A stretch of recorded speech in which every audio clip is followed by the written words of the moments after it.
நான் கால் பண்றேன். ஓகே. இன்னைக்கு சும்மா ஒரு இன்ட்ரோடக்ஷன் மட்டும் போயிடலாம். பேக் எண்டுக்குன்னா என்ன? பேக் எண்ட் டெவலப்மெண்ட்னா என்ன? இதில என்ன பண்ணணும்? இது எதுக்கு தேவை? அப்படிங்கிறத பார்த்துரலாம். ஆக்சுவலா இதுக்கு முன்னாடி உங்களுக்கு பேக் எண்ட் டெவலப்மெண்ட்னா என்னங்கிறத பத்தி ஏதாவது ஐடியா இருக்கா யாருக்காவது?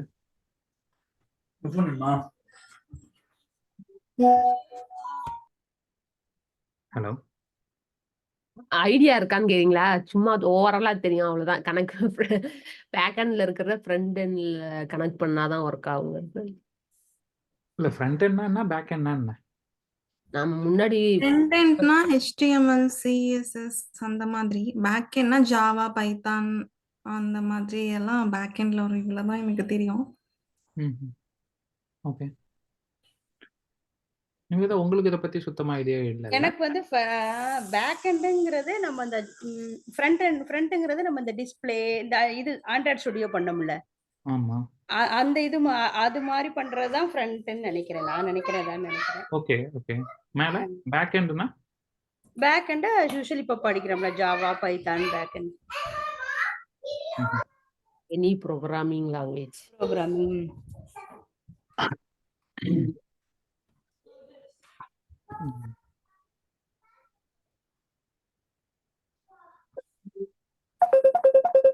யார் கால் பண்றா? பார்வதி. கால் பண்ண போல. சொல்லுங்க பார்வதி. லிங்க் அனுப்பல நீங்க? நான் அனுப்பிச்சு பழைய ரொம்ப நாள் லிங்க். ஆகுது. அது எனக்கு வரவே இல்லையே. பழைய லிங்க்ல தான் நான் ஜாயின் பண்ணேன். லிங்க் எனக்கு வரல. லிங்க் வரலையா? ஆமா. ஐயோ. ஆமா. வரல. நானும் பழைய லிங்க்ல தான் ஜாயின் பண்ணேன். நான் பழைய லிங்க்ல ஜாயின் பண்ணேன். அதுவும் எனக்கு அட்டன் பண்ணல நீங்க. அட்டன் பண்ணலையா? ஒரு நிமிஷம், எனக்கு கவனிச்சிருக்க மாட்டேன். வேற இதுல பார்த்து இருங்க. ஓகே, அட்மிட்ல தான் இருக்குது. வரேன் இருங்க. இப்போ உள்ள அலோவ் பண்றேன். இப்போ வரும் பாருங்க. நானே வரலையேன்னு பார்த்துட்டு அப்புறம் பழைய லிங்க்ல ஆக்சுவலா நான் அனுப்பிச்சேன். வேற ஒருத்தங்களுக்கு அனுப்பிச்சிட்டு வேற குரூப்ல போட்டீங்களா? பதிலா வேற குரூப்ல அனுப்பிச்சிட்டேன். ஓகே.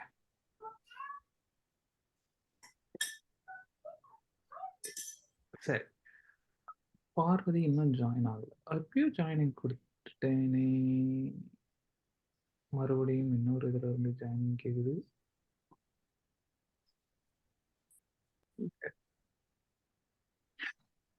ஆக்சுவலா நிறைய பேருடைய புரிதல் உங்களுக்கு எப்படி இருக்குன்னா, ஃப்ரண்ட் எண்ட் பேக் எண்டுங்கிறத நீங்க வந்து லாங்குவேஜ் கூட கம்பேர் பண்ணி சொல்றீங்க. லாங்குவேஜுக்கும் இதுக்கும் சம்மந்தமே கிடையாது. Back end can be written in any language. Java ஸ்கிரிப்ட்ல எழுதலாம், ஜாவால எழுதலாம், பைத்தான்ல எழுதலாம். ஓகேங்களா? அதே மாதிரி அப்போ ஃப்ரண்ட் எண்டு பேக் எண்டுனா என்ன அப்படின்னா, அது ஒரு ஜெனரிக்கான ஒரு டேர்ம்ஸ். ஜெனரிக் டேர்ம்ஸ்னா நான் என்ன மீன் பண்றேன்னா, ஃப்ரண்ட் எண்டுனா என்ன அப்படின்றதுக்கு இவங்க ஒன்று சொன்னாங்க பாருங்க, அது கரெக்டான ஒரு எக்ஸ்பிளனேஷன். நிவேதா சொன்னது. ஃப்ரண்ட் எண்டுனா நீங்க எதெல்லாம் உங்களுடைய ஃப்ரண்ட்ல பாக்குறீங்களோ அதெல்லாம் ஃப்ரண்ட் எண்டு. உங்களால எதெல்லாம் பார்க்க முடியுதோ அது ஃப்ரண்ட் எண்டு. பார்க்க முடியறதுன்னா, இப்போ யூசர் வந்து அது கூட எது கூட இன்டராக்ட் பண்றாரோ அதுதான் ஃப்ரண்ட் எண்டு. இப்போ நீங்க ஒரு user of your computer.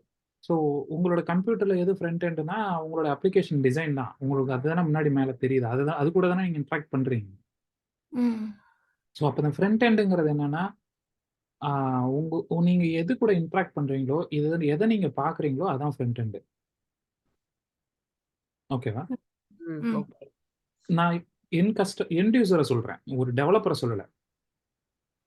You think your self as a end user, not a developer. ஒரு மொபைல்ல வாட்ஸ்அப் யூஸ் பண்றீங்கன்னா அந்த வாட்ஸ்அப்புங்க தான் உங்களோட ஃப்ரண்ட் எண்டு. ஆமா. இப்போ இது வேற ஃபேஸ்புக் யூஸ் பண்றோம், வேற என்னென்ன அப்ளிகேஷன் யூஸ் பண்றோமோ எல்லா அப்ளிகேஷனுமே உங்களோட ஃப்ரண்ட் எண்ட் அப்ளிகேஷன்ஸ். ஒரு ஃப்ரண்ட் எண்ட் அப்ளிகேஷனை எப்படி பண்ணணும் அப்படின்னா, அப்போ அடுத்த கேள்வி, ஃப்ரண்ட் எண்ட் அப்ளிகேஷனை எப்படி பண்ணணும்? ஒன்றும் இல்லை, ஒரு ஸ்க்ரீன்ல வந்து ஒரு டிசைனை வர வைக்கணும். அதானே ஃப்ரண்ட் எண்டோட வேலை. அப்பதானே யூசர் அதை பார்க்க முடியும், அது கூட இன்டராக்ட் பண்ண முடியும். நம்ம அதை தான் வந்து ஆண்ட்ராய்ட் ஸ்டுடியோல பண்ணியிருந்தோம். ஆமா, மொபைல்ல எப்படி டிசைன் பண்றதுன்னு. ஆமா. ஸ்க்ரீன் தெரியுதுங்களா? தெரியலையோ, ஒரு நிமிஷம்.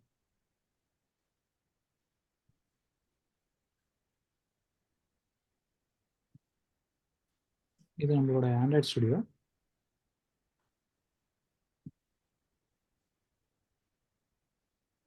ஆன் டிஸ்ப்ளே தெரியுதுங்களா? ம். தெரியுது. இது எப்படி தனியா எடுக்கிறதுன்னு தெரியல. எங்கேயோ ஒரு இடத்துல இருக்கும். View mode, close window.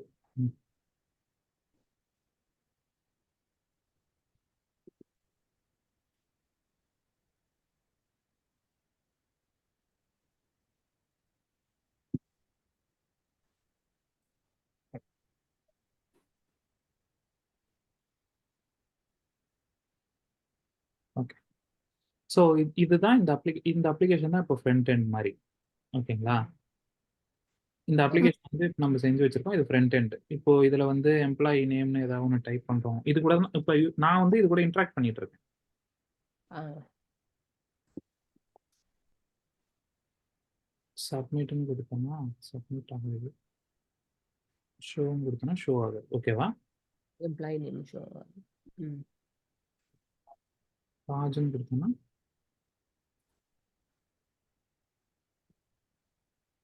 Show ஆயிடுச்சு.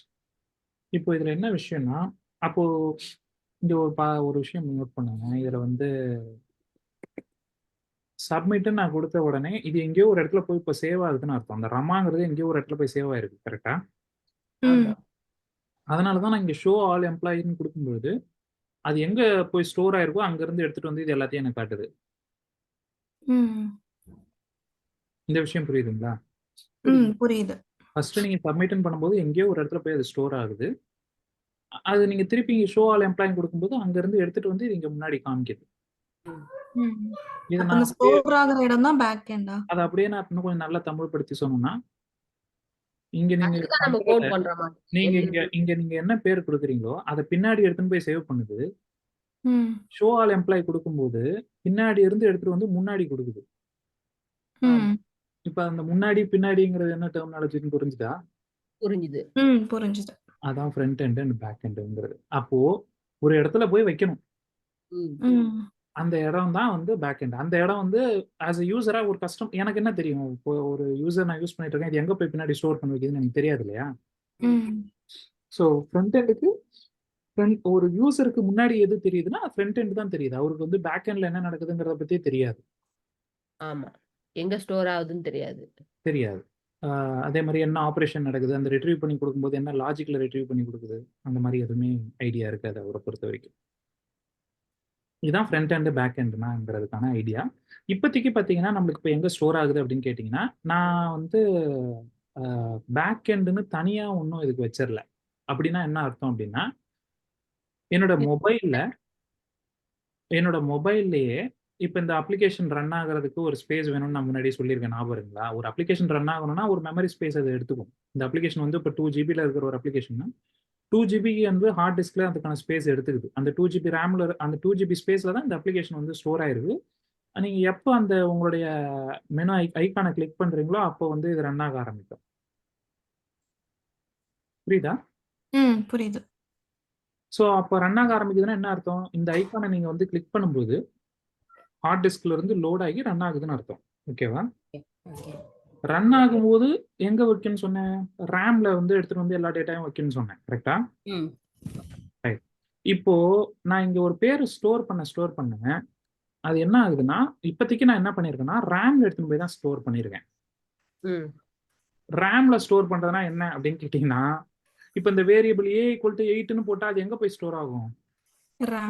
ரேம்ல தான் ஸ்டோர் ஆகும். அது போயிட்டு ஹார்ட் டிஸ்க்ல ஸ்டோர் ஆகாது. ஹார்ட் டிஸ்க்ல அப்ப என்ன ஸ்டோர் ஆயிருக்கும்? இதை நான் ஏற்கனவே சொல்லியிருக்கேன். இருந்தாலும் அது உங்களுக்கு இந்த புரிதல் கொஞ்சம் நல்லா இருக்கும். திருப்பி ஞாபகப்படுத்துறேன். எனக்கு தெரியும் நீங்க மறந்துருப்பீங்களும் கூட. ஏன்னா ரொம்ப நாளுக்கு முன்னாடி சொன்னேன். ஹார்ட் டிஸ்க்ல உங்களோட கோடு தான் போய் ஸ்டோர் ஆகும். வெறும் சும்மா எழுதி வச்சிருக்கிற கோடு அவ்வளவுதான். ஆனா அந்த a = 8ங்கிறதுக்கு அந்த எப்ப பாரு ஒரு டயகிராம் போட்டு மெமரியில இது இங்கதான் இருக்கும். அந்த மெமரிங்கிறது எப்பவுமே எந்த மெமரி? ரேம். ஓகேங்களா? இது புரிஞ்சிருச்சுங்களா தெளிவா? புரியுது. ஏன்னா இது ரொம்ப முக்கியம். பேக் எண்ட்னா என்னன்னு புரிஞ்சுக்கிறதுக்கு இது ரொம்ப முக்கியம். இப்போ ஏன் அது முக்கியம்னா, இப்போ இது வந்து ரேம்ல தான் ஸ்டோர் ஆயிருக்குன்னு நான் சொல்லிட்டேன். அப்போ இந்த அப்ளிகேஷனை க்ளோஸ் பண்ணா ரேம்ல இருந்து மெமரி கிளியர் ஆயிடுமா? ஆகாது. ஏன் ஆகாது? நான் என்ன சொல்லியிருக்கேன், ரேம்ங்கிறது ஒரு டெம்பரவரி டெஸ்க் மாதிரி. செஞ்சு முடிச்ச உடனே அது வந்து கிளியர் ஆயிடும். மறுபடியும் ஹார்ட் டிஸ்க்ல கோடு மட்டும் தான் இருக்கும். திருப்பி எடுத்தீங்கன்னா திருப்பி அதை அங்கிருந்து எடுத்துட்டு வந்து வைக்கும். திருப்பி செஞ்சு முடிச்ச உடனே கிளியர் பண்ணிடும்னு சொல்லியிருக்கேன்ல. ஆமா ம். ஆமா ம். ரேம்ங்கிறது உங்களோட போன்ல எவ்வளவு மெமரிங்க இருக்கு? ஒரு 4 GB ரேம் தான் இருக்கு. ம். ம். 500 GB. இப்போ உங்களுடைய இதெல்லாம் இருக்குல்ல, சிஸ்டம்லலாம் 8 GB ரேம் இருக்கு உங்க சிஸ்டம்ல. சிலரோட 8 GB மினிமம் இருக்கும். அதிகபட்சம் 16 GB இருக்கு, 18 GB இருக்குன்னு வச்சுங்களேன். அது வந்து உங்களோட ரேம் ஸ்பேஸ். அது எப்போ தேவை? ரன் ஆகும்போது, ப்ரோக்ராம் ரன் ஆகும்போது டைனமிக்கா அந்த வேல்யூஸ்லாம் வந்து ஸ்டோர் பண்ணி வச்சு எடுத்து உங்களுக்கு முன்னாடி எடுத்து டிஸ்ப்ளே பண்றதுக்கு தான் ரேம். நான் உங்களுக்கு ரேம் பத்தி ஒரு வீடியோ அனுப்பிச்சிருந்தேன். அதை யாராவது பாத்தீங்களா? ம் பார்த்து இருந்தீங்கன்னா இதெல்லாம் நான் நல்லா புரிஞ்சிருந்திருக்குமே. அப்ப நீங்க மட்டும் தான் பாத்தீங்க. இல்லையே பார்த்தோமே. அப்ப நான் சொல்றதெல்லாம் ஏதாவது புதுசா இருக்கா? அதுல இல்ல இருக்கிறது இல்ல இது நீங்க ஏற்கனவே இல்ல சொல்லியிருக்கீங்க, ஞாபகம் இருக்கு. எனக்கு ஒண்ணுமே சவுண்டே வரலையா? உங்களுக்கு இதெல்லாம் இல்ல புரியல? ஃபங்க்ஷன் நடத்துறப்பையும் சொல்லியிருக்கீங்க, ஆண்ட்ராய்ட் ஸ்டுடியோ நடத்துறப்பையும் சொல்லியிருக்கீங்க அது. ஆமா, இது நிறைய தடவை நான் ரிப்பீட் பண்ணிருக்கேன். ம். இருந்தாலும் இந்த புரிதல் வந்து ரொம்ப முக்கியம். அது எங்க ஸ்டோர் ஆகுதுன்னா ரேம்ல தான் ஸ்டோர் ஆகுது. ஸோ இப்போ நான் டெம்பரவரியா இப்போ இது எதுக்கு நான் இங்க சொல்றேன்னா, நீங்க ஒரு அரே உள்ள இப்போ நான் என்ன பண்ணிருக்கேன்னா, இந்த சப்மிட் பட்டனை கிளிக் பண்ணும்போது ஒரு அரே உள்ள எடுத்துன்னு போய் இதை டைனமிக்கா ஆட் பண்ணிக்கிட்டே வருவேன். ம் அதோட கோட காட்டுறேன் பாருங்க. இதோ இருக்கு பாருங்க இந்த அரே. எம்ப்ளாயி மேனேஜர்ல ஆட் எம்ப்ளாயிஸ்னு ஒரு ஃபங்க்ஷன் வச்சிருக்கேனா, அதுல எந்த எம்ப்ளாயி ஆட் பண்ணணுமோ அந்த எம்ப்ளாயோட ஸ்ட்ரிங் நேம் அமைச்சிருக்கேன். இங்க எம்ப்ளாயிஸ்னு ஒரு அரே வச்சிருக்கேன், லிஸ்ட் வச்சிருக்கேன். அந்த லிஸ்ட்டுக்குள்ளார ஆட் பண்ணிக்கிட்டே இருக்கேன். இந்த லிஸ்ட் எங்க இருக்கும்? இப்போ ரேம்ல ஒரு இடத்துல ஸ்டோர் ஆயிருக்கும். ஒரு அட்ரஸ்ல இந்த லிஸ்ட் வந்து இருக்கும். அப்போ நீங்க ஒவ்வொரு எம்ப்ளாயி அனுப்பும் போது அது என்ன ஆகும்னா அந்த ரேம் உள்ளார தான் இருக்கும். ஓகே இப்போ எதுக்கு இதை சொல்றேன்னா, இப்போ இங்க பாருங்களேன், இந்த அப்ளிகேஷனுடைய இந்த இதை நான் கிளியர் பண்ணி பார்க்குறேன். இதை வேற எப்படி அக்சஸ் பண்றதுன்னு தெரியுது.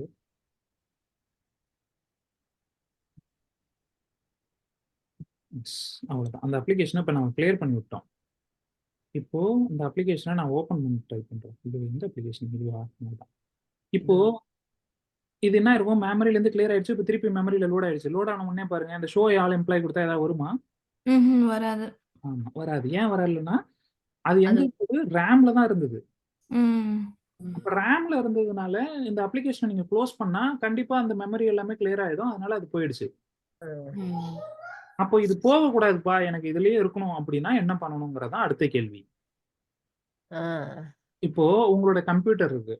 உங்களோட கம்ப்யூட்டர்ல ஒரு டெக்ஸ்ட் எடிட்டர், ஒரு டெக்ஸ்ட் ஃபைல் ஒன்று கிரியேட் பண்றீங்க. அந்த கம்ப்யூட்டர்ல அந்த டெக்ஸ்ட் ஃபைல்ல ஒரு சில விஷயங்களை எடிட் பண்றீங்க. எடிட் பண்ணிட்டு கம்ப்யூட்டரை ஷட் டவுன் பண்ணிட்டு ஸ்டார்ட் பண்றீங்க. இப்போ நீங்க எடிட் பண்ணது இருக்குமா இருக்காதா? அது இருக்கும். க்ளோஸ் சேவ் பண்றதுக்கு பண்ணி முன்னாடி தான் கேக்கும்ல, சேவ் பண்ணுமா வேணாமான்னு.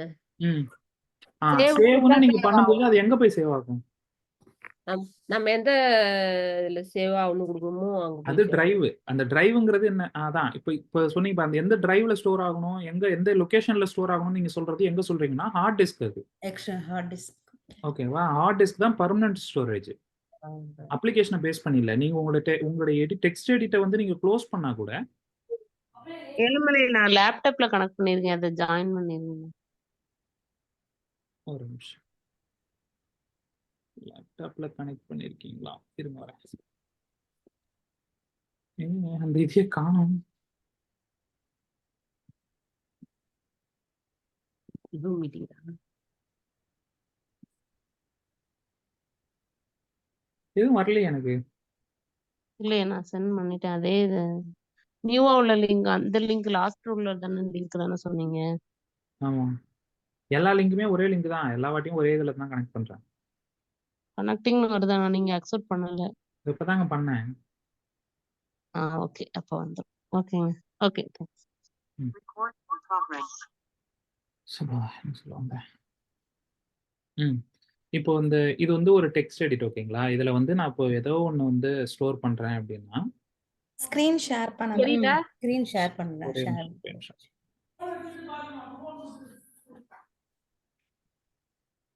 இன்னைக்கு ரொம்ப போகல, சும்மா அந்த மேலோட்டமா இருக்கிற ஐடியாவை மட்டும் தான் சொல்லணும்னு நினைக்கிறேன்.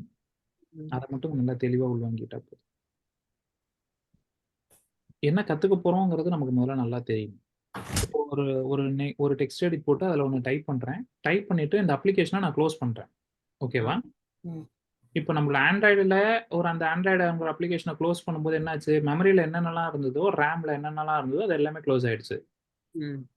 இப்போ இதுல வந்து இதுவும் ஒரு அப்ளிகேஷன் தான் இல்லையா? நான் இப்போ உங்களுக்கு காமிச்சதும் ஒரு அப்ளிகேஷன் தான். நோட்ஸ்ங்கிற ஒரு அப்ளிகேஷன் தான். அதை குவிட் பண்ணிட்டேன். ம். திருப்பி இதை ஓப்பன் பண்றேன். இப்போ இந்த அப்ளிகேஷன் வந்து ஓப்பன் ஆகுது. ஆனா நான் என்ன ஸ்டோர் பண்ணனோ அது அப்படியே எனக்கு இருக்கு. ஆமா. அப்படின்னா என்ன அர்த்தம்னா, இது ரேம்ல ஸ்டோர் ஆகல. வேற எங்கேயோ ஒரு இடத்துல ஸ்டோர் ஆயிருக்கு. வேற எங்கேயோனா எங்க? ஹார்ட் டிஸ்க்ல தான் ஸ்டோர் ஆயிருக்கு. ஹார்ட் டிஸ்க்ல ஸ்டோர் ஆயிருக்கு. அதனால இப்போ இந்த ஹார்ட் டிஸ்க்ல இருந்து எடுத்துட்டு வந்து தர்றதுனால எனக்கு இந்த டேட்டா இங்கேயே எப்படி இருக்கு? அப்படியே. அவ்வளவுதான். இப்போ ஹார்ட் டிஸ்க்ல எப்படி டேட்டாவை ஸ்டோர் பண்ணலாம்ங்கிறது தான் அடுத்த கேள்வி. ஓகே. இப்போ ஸ்டோர் பண்றதுனா என்ன? ஒரு டேட்டா வந்து இது மாதிரி வருதுன்னா என்ன அப்படிங்கிறது உங்களுக்கு புரிஞ்சிருச்சு. ஹார்ட் டிஸ்க்ல எப்படி ஸ்டோர் பண்ணலாம்? நிறைய உங்களுக்கு தெரிஞ்சது வந்து டெக்ஸ்ட் ஃபைலா ஸ்டோர் பண்ணலாம். இப்போ நீங்க வந்து ஒரு இமேஜை ஸ்டோர் பண்ணீங்க. இப்போ என்னோட கம்ப்யூட்டர்ல நிறைய இமேஜஸ் இருக்கும் இல்லையா? ம். இதோ இமேஜஸ் இருக்கு, வீடியோஸ் இருக்கு, நிறைய இருக்கு. இது எல்லாமே வந்து பாத்தீங்கன்னா உங்களோட ஹார்ட் டிஸ்க்ல தான் ஸ்டோர் ஆயிருக்கு. ம். ஹார்ட் டிஸ்க்ல இது எல்லாமே வந்து ஒவ்வொன்றும் ஒவ்வொரு ஃபார்மேட்டா இங்க உங்களுக்கு தெரிஞ்சாலும் ஹார்ட் டிஸ்கை பொறுத்த வரைக்கும் எல்லாமே 0s and 1s தான் ஸ்டோர் ஆகும். ம். பைனரியா தான் ஸ்டோர் ஆகும். இந்த இமேஜையே பைனரியா கன்வெர்ட் பண்ணிக்கும், வீடியோவை பைனரியா கன்வெர்ட் பண்ணிக்கும். ஏன்னா சீக்வன்ஸ் ஆஃப் இமேஜஸ் தான் வீடியோஸ். ஆமா.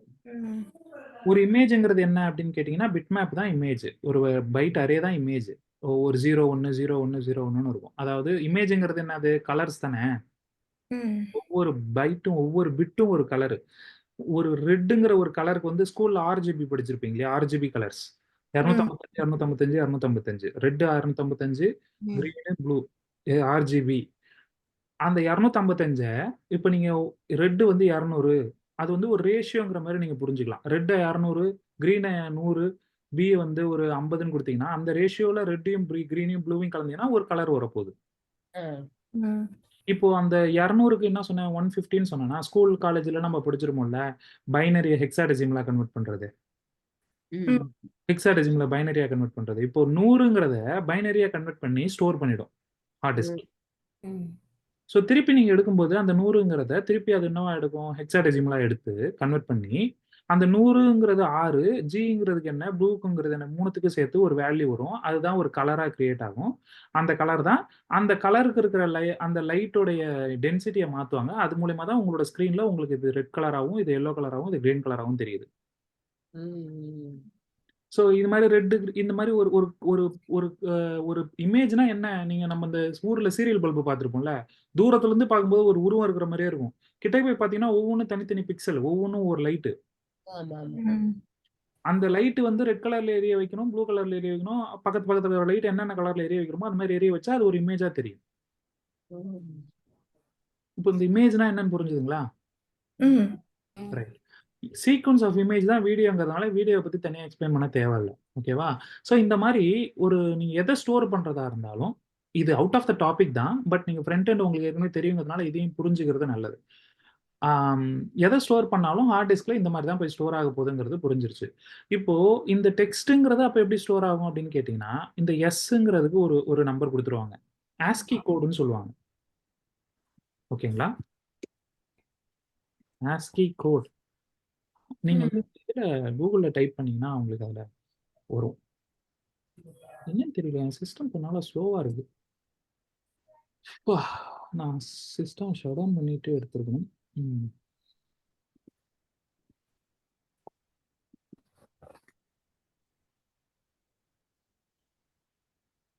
இந்த ஆஸ்கி டேபிள்னா என்னன்னா உங்களோட கீபோர்ட்ல இருக்கிற ஒவ்வொன்றுத்துக்கும் ஒரு நம்பர் அசைன் பண்ணிருக்காங்க பாருங்க. இந்த கேபிட்டல் லெட்டர் ஏன்னா 41, ஸ்மால் லெட்டர் ஏன்னா 61. ஆமா, ஆமா. இப்போ நான் ஒரு ஏபிசிடின்னு ஒன்று டைப் பண்ணி சேவ் பண்றேன்னா என்ன ஆகும்னா ஏங்கிறதுக்கு என்ன வேல்யூ 41, பிங்கிறது 42, சிங்கிறது 43, 41 பைனரியா கன்வெர்ட் பண்ணும், 42 பைனரியா கன்வெர்ட் பண்ணும், 43 பைனரியா கன்வெர்ட் பண்ணும், போய் அப்படியே போயிட்டு உங்களுடைய ஹார்ட் டிஸ்க்ல ஸ்டோர் ஆகும். ஓகே. திருப்பி எடுத்துட்டு வரும்போது இந்த 41 42 43 மறுபடியும் என்னவா அது அதுக்கான ஈக்குவல் ஃபர்ஸ்ட் அது ஹெக்ஸாடெசிமலா கன்வெர்ட் பண்ணும். ஹெக்ஸாடெசிமலா கன்வெர்ட் பண்ணா 41 42 43 வந்துருச்சா? இப்போ 41 42 வந்து மறுபடியும் அதுக்கான ஆஸ்கி வேல்யூ என்னன்னு பார்ப்போம். அது ஏங்கிறது தெரியும். ஸோ அப்போ ஏங்கிறத உங்களோட டிஸ்பிளேல தெரிய வைக்க முயற்சி பண்ணும். இப்படிதான் போய் ஸ்டோர் ஆகுது எல்லாங்கிறத புரிஞ்சுக்கணும். அப்போ என்னோட இப்போ நம்மளோட இந்த யூஸ் கேஸ் வரும். இப்போ இந்த இடத்துல நான் இங்க ஒன்று ரவின்னு ஒன்று டைப் பண்ணிட்டு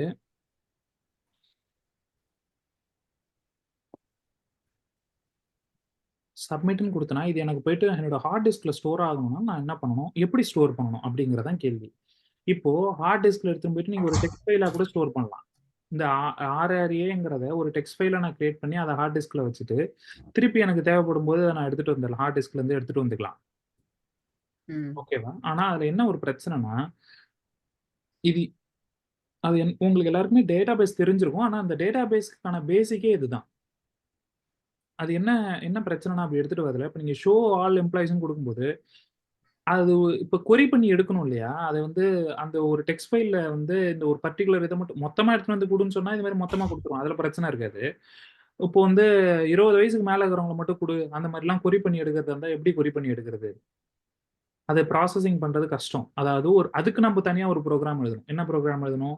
டெக்ஸ்ட் ஃபைல்ல இருக்கிற ஒவ்வொரு ரோ பை ரோவா ரீட் பண்ணி அந்த ரீட் பண்ணதுக்கு அப்புறம் அதுல 20 வயசுக்கு மேல இருக்கிறவங்கள மட்டும் தனியா எடுத்து அதை இன்னொரு டெக்ஸ்ட் ஃபைல்ல போட்டு அந்த இதை மட்டும் எடுத்து கொடு அப்படிங்கிற மாதிரிலாம் மாத்தி நிறைய ப்ரோக்ராமிங் லாஜிக்லாம் எழுத வேண்டியதா இருக்கும்.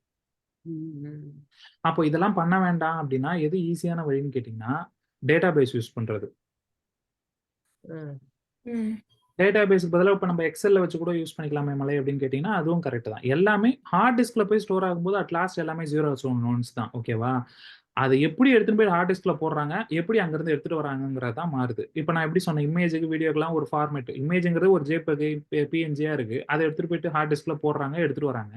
அதே மாதிரி TXTங்கிறது ஒரு டெக்ஸ்ட் ஃபைல், அந்த டெக்ஸ்ட் ஃபைல்ல இருக்கிற கண்டென்ட் எடுத்துட்டு போய் ஹார்ட் டிஸ்க்ல போடுறாங்க, எடுத்துட்டு வராங்க. அதே மாதிரி .SQL அப்படிங்கிறது ஒரு டைப். அது வந்து இப்போ எப்படி டெக்ஸ்ட் ஃபைலுங்கிறது ஒன்று இருக்கோ, எக்ஸல்னு ஒன்று இருக்கோ, வேர்டுன்னு ஒன்று இருக்கோ, அந்த மாதிரி .SQLனு ஒரு டைப். வேர்டை எந்த அப்ளிகேஷனால ப்ராசஸ் பண்ண முடியும்? வேர்ட் ப்ராசஸரால மட்டும் தான் ப்ராசஸ் பண்ண முடியும். எக்ஸல்னு ஒன்று கிரியேட் பண்ணிட்டீங்கன்னா அதை போயிட்டு வேர்ட்ல உங்களால திறக்க முடியுமா?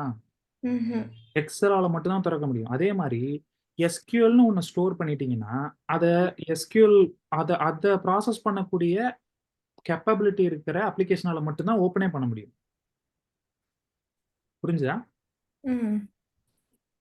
இப்போ நான் சொன்னது இந்த டேர்மை மறுபடியும் ரிப்பீட் பண்ணி யோசிச்சு பாருங்க. ஒரு வேர்ட் டாக்குமெண்ட்டை வேர்டுங்கிற அப்ளிகேஷனால மட்டும் தான் ஓப்பன் பண்ண முடியும். ஆமா. அதே மாதிரி இப்போ நீங்க ஒரு ஃபைலை SQLனு ஸ்டோர் பண்றீங்கன்னா இப்போ இந்த இமேஜ் ஓப்பன் பண்ணணும்னா இமேஜ் எடுத்துட்டு போய் டெக்ஸ்ட் ஃபைல் இது தானா எடுத்துட்டு போயிட்டு ஒரு டாக்குமெண்ட்ல ஓப்பன் பண்ண முடியாது. ரிவ்யூங்கிற என்னோட இமேஜ் எடிட்டர்ல தான் ஓப்பன் பண்ண முடியும். அதே மாதிரி ஒரு SQL இங்க ஒரு SQL வச்சுட்டு அந்த SQL வந்து நான் இந்த இதுல ஓபன் பண்ணணும்னு நினைச்சேன்னா ஓபன் பண்ண முடியாது. காரணத்துக்கு ஏன் அதை ஓபன் பண்ண முடியாதுன்னா அந்த அப்ளிகேஷனுக்கு அதை ஓபன் பண்ண தெரியாது. இதை நான் இங்க கிளிக் பண்ணிட்டேன்னா இது என்ன ஆகுதுன்னு பாருங்க. இப்போ இமேஜ்ல ஓபன் ஆகல பாருங்க. விஷுவல் ஸ்டுடியோ கோட்ல ஓபன் ஆக ட்ரை பண்ணுது. அதுவும் அதுக்கு ஓபன் பண்ண தெரியல. ஏன்னா அது என்னன்னே அதுக்கு படிக்க தெரியாது. அதோட ஃபார்மேட்டிங் ஏதோ தப்பா இருக்குன்னு அர்த்தம். புரிஞ்சுதா? ரைட். ஸோ அப்போ ஒரு SQL நீங்க வந்து ஸ்டோர் பண்ணிட்டு அந்த SQL எடுக்கணும்னா நடுவுல அந்த SQL ஓபன் பண்ணி படிக்கிற ஒரு SQL அப்ளிகேஷன் இருக்கணும் அப்படிங்கிறது புரிஞ்சிச்சா? புரிஞ்சுச்சு. ரைட். இப்போ இதை நான் அந்த சப்மிட் பட்டனை கொடுத்த உடனே அப்ப நான் என்ன பண்ணணும்னா இந்த இதுல இருக்கிற டெக்ஸ்ட் எல்லாம் தூக்கிட்டு போயிட்டு ஒரு SQL ஃபைல்ல ஸ்டோர் பண்ணணும். ஓகேவா? SQL ஃபைல்ல ஸ்டோர் பண்ணிட்டு அதை எடுத்துட்டு போயிட்டு நான் ஸ்டோர் பண்ணிடுவேன். ஆனா திருப்பி நான் அந்த SQL ஃபைல்ல இருந்து ரீட் பண்ணணும்னு வச்சுங்களேன், அந்த SQL அப்ளிகேஷனை கிரியேட் பண்றாங்களா ஒருத்தங்க, யாராவது ஒருத்தங்க கிரியேட் பண்ணிருப்பாங்களா எல்லா அப்ளிகேஷனையும்? வாட்ஸ்அப் கம்பெனிக்காரன் கிரியேட் பண்றான். அதே மாதிரி ஃபேஸ்புக் கம்பெனிக்காரன் கிரியேட் பண்றான். அந்த மாதிரி SQL ஒருத்தங்க கிரியேட் பண்ணிருப்பாங்களே. SQL சர்வர் வந்து ஆரக்கிளோடது, மைக்ரோசாஃப்டோட இருக்கு, ஆரக்கிளோட இருக்கு. ஏன்னா அது மாதிரி வந்து ஒவ்வொருத்தங்களும் வந்து இந்த கொரி லாங்குவேஜ் அந்த இதுக்கு தகுந்த மாதிரி அவங்களோட ஒரு வெர்ஷன் வச்சிருக்காங்க. ஸோ அவங்களோட ஓன் அப்ளிகேஷன் வச்சிருக்காங்க. அவங்கள்ட்ட வந்து நம்ம கேட்கணும், இந்த மாதிரி எனக்கு இதை பார்ஸ் பண்ணி எனக்கு இதை கொடு அப்படின்னு சொல்லி நம்ம கேட்கணும். அவங்க கூட நான் பேசணும் பார்த்தீங்களா? அதுக்கு அவங்க ஒரு வழி வச்சிருக்காங்க. அதுதான் இந்த SQLங்கிற லாங்குவேஜ், ஸ்ட்ரக்சரல் கொரி லாங்குவேஜ். இந்த செலக்ட் ஸ்டார் ஃப்ரம்னு போடுவீங்களா? அப்ப என்ன ஆகும்னா அந்த செலக்ட் ஸ்டார் ஃப்ரம் போடும்போது என்ன ஆகும்னா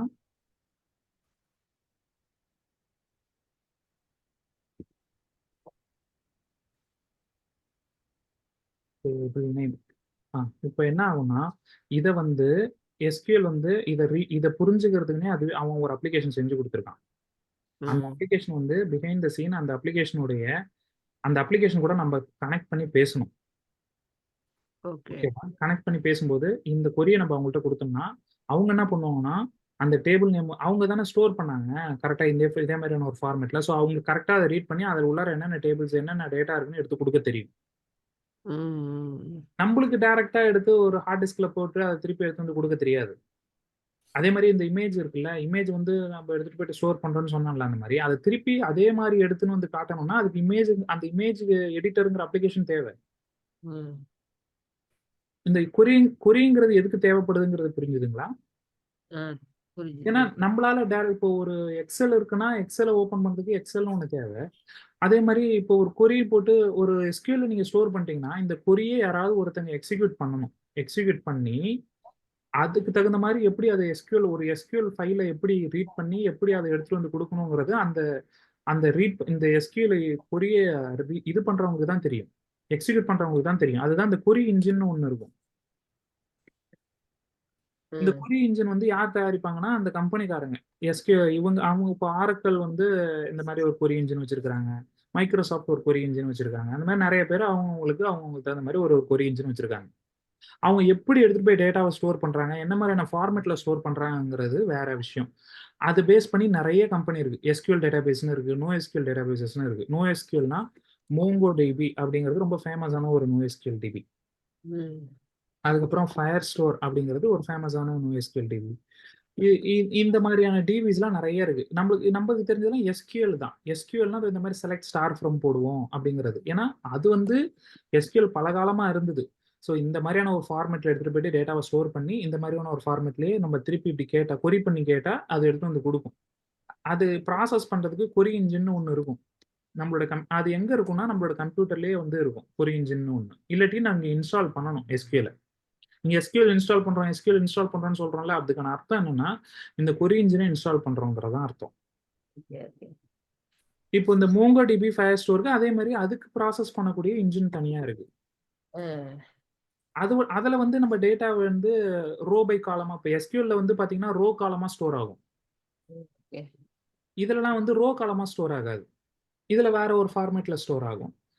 பட் என்ன விஷயம் சொல்ல வரேன்னா ஒரு செகண்டரி ஒரு பெர்மனன்ட் டிஸ்க்ல நீங்க ஒரு விஷயத்த ஸ்டோர் பண்ண போறீங்க. ஸ்டோர் பண்ணா அது பெர்மனண்டா இருக்கும். ஆனா எப்படி ஸ்டோர் பண்றோம், எப்படி எடுக்க போறோம் அப்படிங்கிறதுக்கு நிறைய விதம் இருக்கு. ஒவ்வொரு விதத்துக்கும் அதை ப்ராசஸ் பண்ற அதை கண்டுபிடிச்ச ஒரு கம்பெனிக்காரன் அவனே ஒரு வழியை வச்சிருக்கான், ஒரு இன்ஜினை கொடுத்துருக்கான். அந்த இன்ஜின் மூலியமா தான் இதை பண்ண முடியும். இதை சொல்றதுக்காக தான் ஆக்சுவலா இவ்வளவு தூரம் சுத்தினேன். இப்போ நம்ம இதை போய் இங்க எஸ்கியூஎல் இப்போ ஸ்டோர் பண்ணணும்னா நம்ம என்ன பண்ணணும்னா நம்மளோட இந்த இப்போ வந்து நான் லோக்கல்ல இங்க ஸ்டோர் பண்ணிருக்கேன்னு சொன்னேன் இல்லைங்களா. இங்க இப்போ பாத்தீங்கன்னா இங்க இருக்கிற லிஸ்ட்ல இப்படி ஸ்டோர் பண்ணிட்டேன்ல. இதுக்கு பதிலா எஸ்கியூஎலுடைய ஒரு இது இப்போ இந்த எப்படி ஜாவா லிஸ்ட்ங்கிறதெல்லாம் ஜாவாக்காரன் கொடுத்துருக்கானோ அதே மாதிரி எஸ்கியூஎல் வந்து ஒன்று கொடுப்பான். ஓகேவா? இப்போ ஆரக்கல்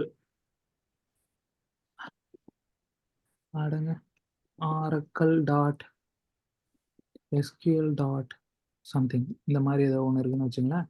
இப்போ இதை கொடுத்துருக்கிறது யாருன்னா ஆரக்கல் கம்பெனி கொடுத்துருக்காங்க. இதை நான் இன்ஸ்டால் பண்ணலை, அதனால உங்களுக்கு இது தப்புன்னு காட்டுது. ஒருவேளை இன்ஸ்டால் பண்ணால் இந்த மாதிரி இருக்குன்னு சொல்கிறேன். அப்போ இந்த இதை இம்போர்ட் போட்டுட்டீங்கன்னா நீங்கள் வந்து என்ன பண்ணணும்னா எஸ்கியூஎலுங்கிற இதை வந்து கான்டாக்ட் பண்ண முடியும். எஸ்கியூஎல் இன்ஜின் ஸ்டோர்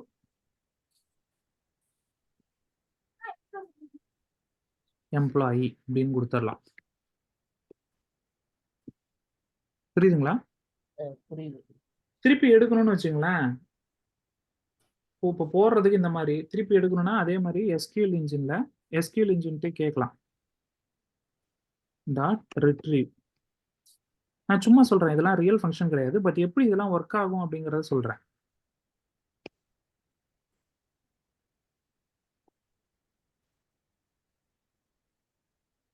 எம்ப்ளாயை ஸ்டோர் பண்ணிட்டு எடுக்கும்போது ரிட்ரீவ் எம்ப்ளாயி ஐடியை வச்சு எடுத்துக்கொடு அப்படின்னு சொன்னீங்கன்னா இந்த எஸ்கியூஎல் பிஹைண்ட் த சீன் இது வந்து கொரியெல்லாம் பார்த்துக்கும். நீங்க கொரியை வந்து மேனுவலா எழுத தேவையில்லை.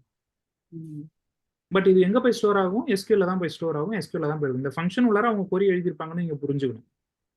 ஓகே. இது வந்து அவங்க நமக்கு ஈஸி பண்ணி கொடுத்துருக்காங்கன்றத புரிஞ்சுக்கணும். ஓகேவா? எல்லா விதமான காம்ப்ளெக்ஸான விஷயங்களையும் இந்த இந்த இந்த மாதிரியான இதை வச்சு பண்ண முடியும். அப்போ கொரிய டைரக்டா எழுதணுங்கிறது தான் அது மூலியமா தான் ஆக்சஸ் பண்ணணுங்கிற நீட்லாம் கிடையாது. இந்த மாதிரியே பண்ணலாம். இதான் வந்து மொபைல் அப்ளிகேஷன்ல பண்ணக்கூடிய விஷயம். இப்போ அடுத்த கட்டத்துக்கு வருவோம். இப்போ பேக் எண்ட்ல மட்டும் ஸ்டோர் இப்போ ஒரு வேலை ஓகே இங்க ஒரு இந்த அப்ளிகேஷன்ல இதோட இந்த மொபைலுக்குன்னு ஒரு ஹார்ட் டிஸ்க் இருக்கு. அந்த ஹார்ட் டிஸ்க் எங்க இருக்கு? இந்த மொபைல் உள்ளதான் இருக்கு. கரெக்டா? இப்போ இங்க நான் ஒரு எம்ப்ளாயை வந்து ஸ்டோர் பண்றேன். ஹார்ட் டிஸ்க்லயே ஸ்டோர் பண்றேன்னு வச்சுக்கோங்க. ஒரு SQL வச்சு ஒரு இதுலயே ஸ்டோர் பண்றேன். அந்த SQL எந்த மொபைல் அப்ளிகேஷன் இந்த மொபைலோடைய ஹார்ட் டிஸ்க்ல மட்டும்தான் ஸ்டோர் ஆயிருக்குன்னு அர்த்தம். இப்போ உங்களுடைய மொபைல்ல நீங்க இந்த அப்ளிகேஷனை இன்ஸ்டால் பண்ணிட்டு ஷோ ஆல் எம்ப்ளாய் கொடுத்தீங்கன்னா வருமா? வராது. வராது. ஏன் வரலன்னா அந்த SQL வந்து அந்த ஹார்ட் டிஸ்க்ல தான் ஸ்டோர் ஆயிருக்கு. அப்போ உங்களோடதுலயும் வரணும் அப்படின்னா என்ன பண்ணணும்னா ஒரு 2 விஷயம் பண்ணலாம். ஒண்ணு அந்த SQLையே இந்த அப்ளிகேஷன் கூடவே சேர்த்து பண்டில் பண்ணிடலாம். இந்த அப்ளிகேஷனோட ஃபைல்ஸ்லாம் இருக்குல்ல, இவ்வளவு ஃபைல்ஸ் இருக்குல்ல, இதெல்லாம் சேர்த்து தானே ஒரு APKவா பண்டில் ஆகும்னு சொன்னேன். இதெல்லாம் எப்படி சேர்த்து ஒரு APKவா பண்டில் ஆகி உங்களுடைய அப்ளிகேஷன்ல ஒரு அப்ளிகேஷனா டவுன்லோட் ஆகுதோ அதே மாதிரி இது உள்ளாரையே நான் ஒரு SQLையும் வச்சிடுறேன். இங்க இருந்து நான் ஸ்டோர் பண்றதெல்லாம் இந்த SQLல போயிட்டு ஸ்டோர் ஆகுற மாதிரியே நான் கனெக்ட் பண்ணிட்டேன்னு வச்சுங்களேன். இப்போ அந்த பண்டில் இப்போ எப்படி இந்த ஒரு இதுக்குள்ளார நான் ஒரு இமேஜ் போட்டேன்னா அந்த இமேஜ் உங்களுக்கு வந்துடும். அதே மாதிரி இங்க ஒரு SQL போட்டோம்னா அந்த SQLம் உங்களுக்கு வந்துடும். புரியுதா? இப்போ SQL ஹார்ட் டிஸ்க்ல இல்ல, எங்க இருக்குன்னா இந்த ஹார்ட் டிஸ்க்ல தான் இருக்கு. ஆனா இந்த அப்ளிகேஷன் பண்டில் கூடவே இருக்கு. ஸோ இப்போ இந்த பண்டில தான் நான் உங்களுக்கு APKவா கொடுக்குறேன். கீர்த்திக்கு ஒன்று கொடுக்குறேன், உங்களுக்கு ஒன்று கொடுக்குறேன்னு வச்சுக்கலாம். எழில் இப்போ வந்து எழில் வந்து அந்த அப்ளிகேஷனை இன்ஸ்டால் பண்ணிட்டாங்க. இன்ஸ்டால் பண்ணா அவங்க போயிட்டு இப்போ வந்து இந்த ஷோ ஆல் எம்ப்ளாயின்னு கொடுத்தாங்கன்னு வச்சுங்களேன், அவங்களுக்கு இது வரும். ஓகே. அதே மாதிரி கீர்த்திக்கும் வரும், நிவேதாக்கும் ஒரு எல்லாருக்கும் வரும். ஆனா இப்ப என்ன பிரச்சனை ஆகும்னா இப்ப எழில் திருப்பி அவங்களோட ஒன்று டைப் பண்றாங்கன்னு வச்சுங்களேன், டைப் பண்ணிட்டு சப்மிட்னு கொடுக்குறாங்க. இப்போ அவங்களோட சிஸ்டம்ல எத்தனை காட்டும்? 2 காட்டும். ஏன்னா இப்போ எழிலோட டைப் பண்ணது எங்க இருக்கு? எழிலோட சிஸ்டம்ல மட்டும்தான் இருக்கு. கீர்த்தி மறுபடியும் ஷோ ஆல்னு கொடுத்தாங்கன்னா கீர்த்திக்கு வந்து இது தெரியாது. ஏன்னா எழிலோட ஹார்ட் டிஸ்க்ல இருக்கிறது கீர்த்திக்கு எப்படி தெரியும்? இனிஷியலா இருக்கிற வெர்ஷன் தான் 2 பேருக்கும் உள்ள ஷேர் ஆச்சே தவிர அதுக்கப்புறம் அவங்க எடிட் பண்ற வெர்ஷன் ஷேர் ஆகலன்னு சொல்றேன். ஓகே. இது ஒரு நல்ல உதாரணத்தோட இது உங்களுக்கு கஷ்டமா இருக்குன்னா இப்போ நம்ம கோட் இருக்கு இல்லையா, இப்போ கோடை காப்பி பண்ணிட்டீங்க. கோடை 2 பேர் நான் வந்து ஒரு 2 ஃபைல் போட்டிருக்கேன் அந்த ப்ராஜெக்ட்ல. அந்த 2 ஃபைல் இருக்கிற ப்ராஜெக்ட் இருக்கும்போது நீங்களும் எழிலும் காப்பி பண்றாங்க, கீர்த்தியும் காப்பி பண்றாங்கன்னா 2 பேர்ட்டுமே அந்த 2 ஃபைல் இருக்கும். ஆமா. திருப்பி ஆனா எழில் ஏதோ ஒரு விஷயத்தை அதுல அப்டேட் பண்றாங்கன்னா அது கீர்த்தி கிட்ட இருக்குமா? இருக்காது. இருக்காது. அப்போ கீர்த்தி கிட்ட இருக்கணும்னா என்ன பண்ணணும் அப்படிங்கிறதுக்கான கேள்வியை நம்ம ஏற்கனவே கிட்ல பார்த்திருக்கோம். என்ன பண்ணணும்னா 2 பேருமே ஆக்சஸ் பண்ற ஒரு இடத்துல அது வைக்கணும். அதுக்குதான் நம்ம கிட்டப்னு ஒண்ணு படிச்சோம். ஆமா. அதே காரணம் தான் எல்லா இடத்துக்கும். இப்போ அப்போ 2 பேரோட இதுலயுமே வைக்கணும்னு வச்சுக்கலாம். இந்த ஒரு ஒரு இதை வச்சிருக்கோம்ல, டிபி வச்சிருக்கோம்ல, அந்த டிபிய என்னோட கம்ப்யூட்டர்லயும் வைக்க கூடாது, உங்களோட கம்ப்யூட்டர்லயும் வைக்க கூடாது. அத வந்து தனியா எடுத்துட்டு போயிட்டு ஒரு இடத்துல வைக்கணும்.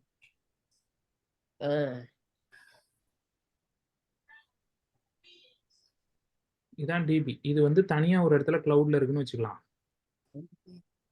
இப்போ இது கீர்த்தியோட அப்ளிகேஷன், இது வந்து எழிலோட அப்ளிகேஷன். இப்போ ஸ்டோர் பண்ணும்போது இந்த சப்மிட்னு பட்டனை கிளிக் பண்ணும்போது அவங்க எடுத்துட்டு போயிட்டு இங்க ஸ்டோர் பண்ணிடுறாங்க. கீர்த்தி எடுக்கும்போது இங்க இருந்து எடுக்கிறாங்க. ஓகே. அப்போ இவங்க எப்பெல்லாம் இங்க ஸ்டோர் பண்றாங்களோ அப்ப கீர்த்தி எடுக்கும்போது அவங்க ஷோ ஆல் எம்ப்ளாய் கொடுக்கும்போது இங்க, ஏன்னா இது வந்து இங்க சென்ட்ரலான ஒரு இடத்துல தானே ஸ்டோர் ஆகுது. ஸோ 2 பேருக்குமே எல்லாமே ஆக்சசபிளா இருக்கும்ல. அதே மாதிரி கீர்த்தி ஒண்ணு பண்ணி இங்க ஸ்டோர் பண்றாங்கன்னா இங்க போயிட்டு ஷோ ஆல் எம்ப்ளாய் கொடுத்தாங்கன்னா திருப்பி உங்களுக்கு இங்க ஆக்சசபிளா இருக்கும். இப்போ இப்போ ஃபேஸ்புக்ல வந்து நீங்க ஒரு ஸ்டோரி போடுறீங்க, ஒரு அப்ளிகேஷன் உங்களோட போன்ல இருந்து ஸ்டோரி போடுறீங்க, அதை வந்து உங்களோட கம்ப்யூட்டர்ல இருந்து நீங்க உங்க அக்கௌண்ட் யூஸ் பண்ணி ஓபன் பண்றீங்க. உங்களோட போன்ல போட்டது உங்க கம்ப்யூட்டர்லயும் தெரியுது இல்லையா? அப்போ எப்படி தெரியுது? இதே கான்செப்ட் தான். உங்க போன்ல நீங்க போட்டது உங்களோட போன்ல ஸ்டோர் ஆகல, ஹார்ட் டிஸ்க்ல ஸ்டோர் ஆகல, ஃபேஸ்புக் உடைய ஹார்ட் டிஸ்க்ல போய் ஸ்டோர் ஆயிருக்கு. ம். ம். அதே மாதிரி உங்களோட கம்ப்யூட்டர்ல இருந்து நீங்க ஆக்சஸ் பண்ணும்போது ஃபேஸ்புக்கோட ஹார்ட் டிஸ்க்ல இருந்து எடுத்து ஸ்டோர் பண்ணி லோட் பண்றீங்க. ம், ம். புரிஞ்சுதுங்களா? ஸ்டோரேஜ் வந்து என்ன நடக்குதுங்கிறது. இப்போ அடுத்த கேள்வி, இங்க இருந்து ஃபேஸ்புக்கு நம்ம கொடுக்கணும் இல்லையா? அந்த டேட்டாவை ஸ்டோர் பண்ண கொடுக்கணும். இங்க இருந்து இங்க போய் இதை போடு அப்படின்னு நம்ம சொல்லணும்ல. ம். அதே மாதிரி மத்தவங்க எடுக்கும்போது கரெக்டா நீ இங்க இருந்து தான் எடுத்துட்டு வரணுங்கிறதையும் நம்ம சொல்லணும். ம். அதுதான் நம்ம பேக் எண்ட் அப்ளிகேஷன் ஒன்று எழுதணும். Okay, okay. இந்த பேக் எண்ட் அப்ளிகேஷனோட வேலை என்ன அப்படின்னா, இது வந்து ஒரு சர்வர்னு சொல்லுவாங்க. ஆக்சுவலா சர்வர் கிளையண்ட் கான்செப்ட்னு சொல்லுவாங்க. சர்வர் கிளையண்ட் தான் என்ன அப்படின்னு கேட்டீங்கன்னா, உங்களோட மிஷின் வந்து இப்போ சர்வரா கிளையண்டா அப்படின்னு கேட்டீங்கன்னா, எந்த ஒரு விஷயம் கண்டினியூஸா ரன் ஆயிட்டே இருக்கோ, யாராவது ஒருத்தங்க கேள்வி கேட்டாங்கன்னா அது பதில் சொல்லுதோ அவங்க வந்து சர்வர். ஓகே. அதை வந்து மற்றவங்களால ஆக்சஸ் பண்ண முடியணும். அவங்க கேட்கிற கேள்விக்கு அந்த சர்வரால பதில் சொல்ல முடியணும். உங்க சிஸ்டம் நம்ம வீட்ல இப்ப இந்த என்னோட சிஸ்டம் வந்து நான் சர்வரா வைக்கலாமான்னு கேட்டீங்கன்னா, ஒரு டைம்ல நான் ஆஃப் பண்ணிடுவேன்ல. ஆமா. அதே மாதிரி வெளியில இருந்து யாராவது ஒருத்தங்க பேசுனாங்கன்னா, எனக்கு இதை புரிஞ்சுக்கிற அளவுக்கு எனக்கு இதுக்கு முதல்ல தெரியணும். புரிஞ்சுக்கிறாங்கன்னா, இப்போ இந்த கம்ப்யூட்டர் கூட யாராவது பேசணும்னு நினைக்கிறாங்க அப்படின்னா, இந்த கம்ப்யூட்டருக்கு அதை புரிஞ்சுக்க தெரியணும். ம். அப்ப அதை புரிஞ்சுக்கிறதுக்கான சர்வர் அப்ளிகேஷனை நான் இந்த கம்ப்யூட்டர்ல ரன் பண்ணணும். என்கிட்ட ஓபன் பண்ணு. புரியுதுங்களா? ம். ம். சர்வர் அப்ளிகேஷனை இந்த சிஸ்டம்ல நான் ரன் பண்ணணும். அப்பதான் வெளியில இருந்து யாராவது பேசுனாங்கன்னா இந்த சர்வர் அப்ளிகேஷன் மூலயமா என்னால புரிஞ்சுக்க முடியும் அவங்க ஏதோ கேட்கறாங்க அப்படின்ட்டு. ம். ம். அப்போ இந்த சிஸ்டம் வந்து இந்த டிபி கூட பேசணும், இந்த சிஸ்டமும் இந்த டிபி கூட பேசணும் அப்படிங்கும்போது, அப்போ இந்த இடத்துல ஒரு சர்வர் அப்ளிகேஷன் தேவைப்படுது. ம். இந்த சர்வர் அப்ளிகேஷன் என்ன பண்ணணும்னா, இந்த இந்த இந்த இவங்க இருக்கிறாங்களே, எழில் இருக்காங்க இல்லையா? ஸோ அவங்க வந்து இந்த டேட்டாவை எடுத்துன்னு போய் ஸ்டோர் பண்ணணும்னு யார்கிட்ட சொல்லுவாங்கன்னா, சர்வர்கிட்ட தான் சொல்லுவாங்க. ஓகே. சர்வர் என்ன பண்ணும், இந்த டிபியில் எடுத்துன்னு போய் ஸ்டோர் பண்ணி விட்டுரும். இதுதான் சர்வர். ரன் ஆயிட்டு இருக்கிற சர்வர் அப்ளிகேஷன். புரியுதுங்களா? ம். புரியுது. இந்த சர்வர் அப்ளிகேஷன் என்ன பண்ணும்னா, டிபியில் எடுத்துன்னு போய் கரெக்டாக ஸ்டோர் பண்ணிக்கும். அதே மாதிரி திருப்பி இவங்களுக்கு கீர்த்தி கேட்குறாங்கன்னு போது சர்வர் அப்ளிகேஷன்ட்ட தான் கேட்பாங்க. எனக்கு அந்த டேட்டாவை எடுத்து கொடுங்கன்ட்டு. அப்போ இந்த சர்வர் அப்ளிகேஷனுக்கு ஏற்கனவே எங்க ஸ்டோர் பண்ணி வச்சிருக்கோம்னு தெரியும். அதனால இந்த சர்வர் அப்ளிகேஷன் கரெக்டாக டேட்டா அங்கிருந்து எடுத்து ஸ்டோர் மறுபடியும் இங்க கொடுத்துரும். ரைட்டா? ம். இப்போ நம்ம பண்ண போற வேலை என்னன்னா, அந்த பேக் எண்டை கிரியேட் பண்றது. அப்படின்னா என்ன அப்படின்னா, இந்த சர்வர் அப்ளிகேஷன் இருக்கு இல்லைங்களா? இங்க இருந்து இவங்க கேட்பாங்க அப்படின்னு நான் சொல்றேன்ல. இவங்க கேட்கிற இந்த லாங்குவேஜை புரிஞ்சுக்கிட்டு, அவங்க என்ன கேட்கறாங்க, அவங்க என்ன கொடுக்குறாங்க, அதை எங்க எடுத்துன்னு போய் ஸ்டோர் பண்ணணுங்கிற எல்லா விஷயத்தையும் புரிஞ்சுக்கிட்டு, அதை எடுத்து போய் கரெக்டா ஸ்டோர் பண்றதுக்கு நம்ம செட் ஆஃப் கோட் எழுதணும். ம். அதே மாதிரி இவங்க திருப்பி கீர்த்தி வந்து அதே மறுபடியும் இந்த சர்வர்ல கேட்டு, எனக்கு வந்து அந்த டேட்டாவை எடுத்து கொடுங்கன்னு கேட்கறாங்கல்ல, அவங்க அந்த எடுத்து அதுக்கும் கொண்டு கொடுக்கறத இதை கரெக்டா வரணும். புரிஞ்சுக்கிட்டு, அதை வந்து டேட்டாவை கரெக்டா எடுத்து கொடுக்கணும். அப்போ இதுக்கான கோடுகள் எல்லாத்தையும் நம்ம எழுத வேண்டியதா இருக்கும். ம். அதுதான் பேக் எண்ட் அப்ளிகேஷன். ஓகே. அப்போ ஃப்ரண்ட் எண்ட் அப்ளிகேஷன்னா என்னன்னு பார்த்தீங்கன்னா, இந்த பட்டனை எழுதுறது. இப்போ இந்த டேட்டாவை எடுத்து இங்க கொடுத்துட்டீங்க. அந்த டேட்டாவை ப்ராசஸ் பண்ணி இங்க எடுத்து இந்த கரெக்டா இந்த இடத்துல அது வந்து டிஸ்ப்ளே பண்ணது இல்ல. ம். அப்ப அதை எழுதுறது பேரு ஃப்ரண்ட் எண்ட். ம். ஏன்னா அது உங்களுக்கு தெரியுது. இது வந்து இந்த இடத்துல இந்த டேட்டாவை வாங்குனதுக்கு அப்புறம் அதை எடுத்துட்டு வந்து இங்க காமிக்கணும்ல நமக்கு. ம்.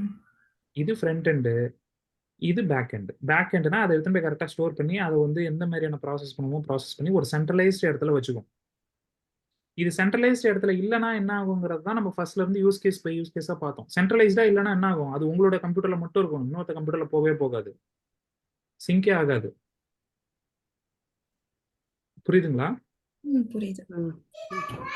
இப்போ வாட்ஸ்அப் வந்து நீங்க உங்க போன்ல வந்து ஒருத்தன் கூட சேட் பண்ணிருக்கீங்க அப்படின்னா, இப்போ கான்டாக்ட்ஸ் எல்லாம் இருக்குல்ல, உங்களோட கூகுள் கான்டாக்ட்ஸ்ல தான் போய் ஸ்டோர் ஆயிருக்கும்.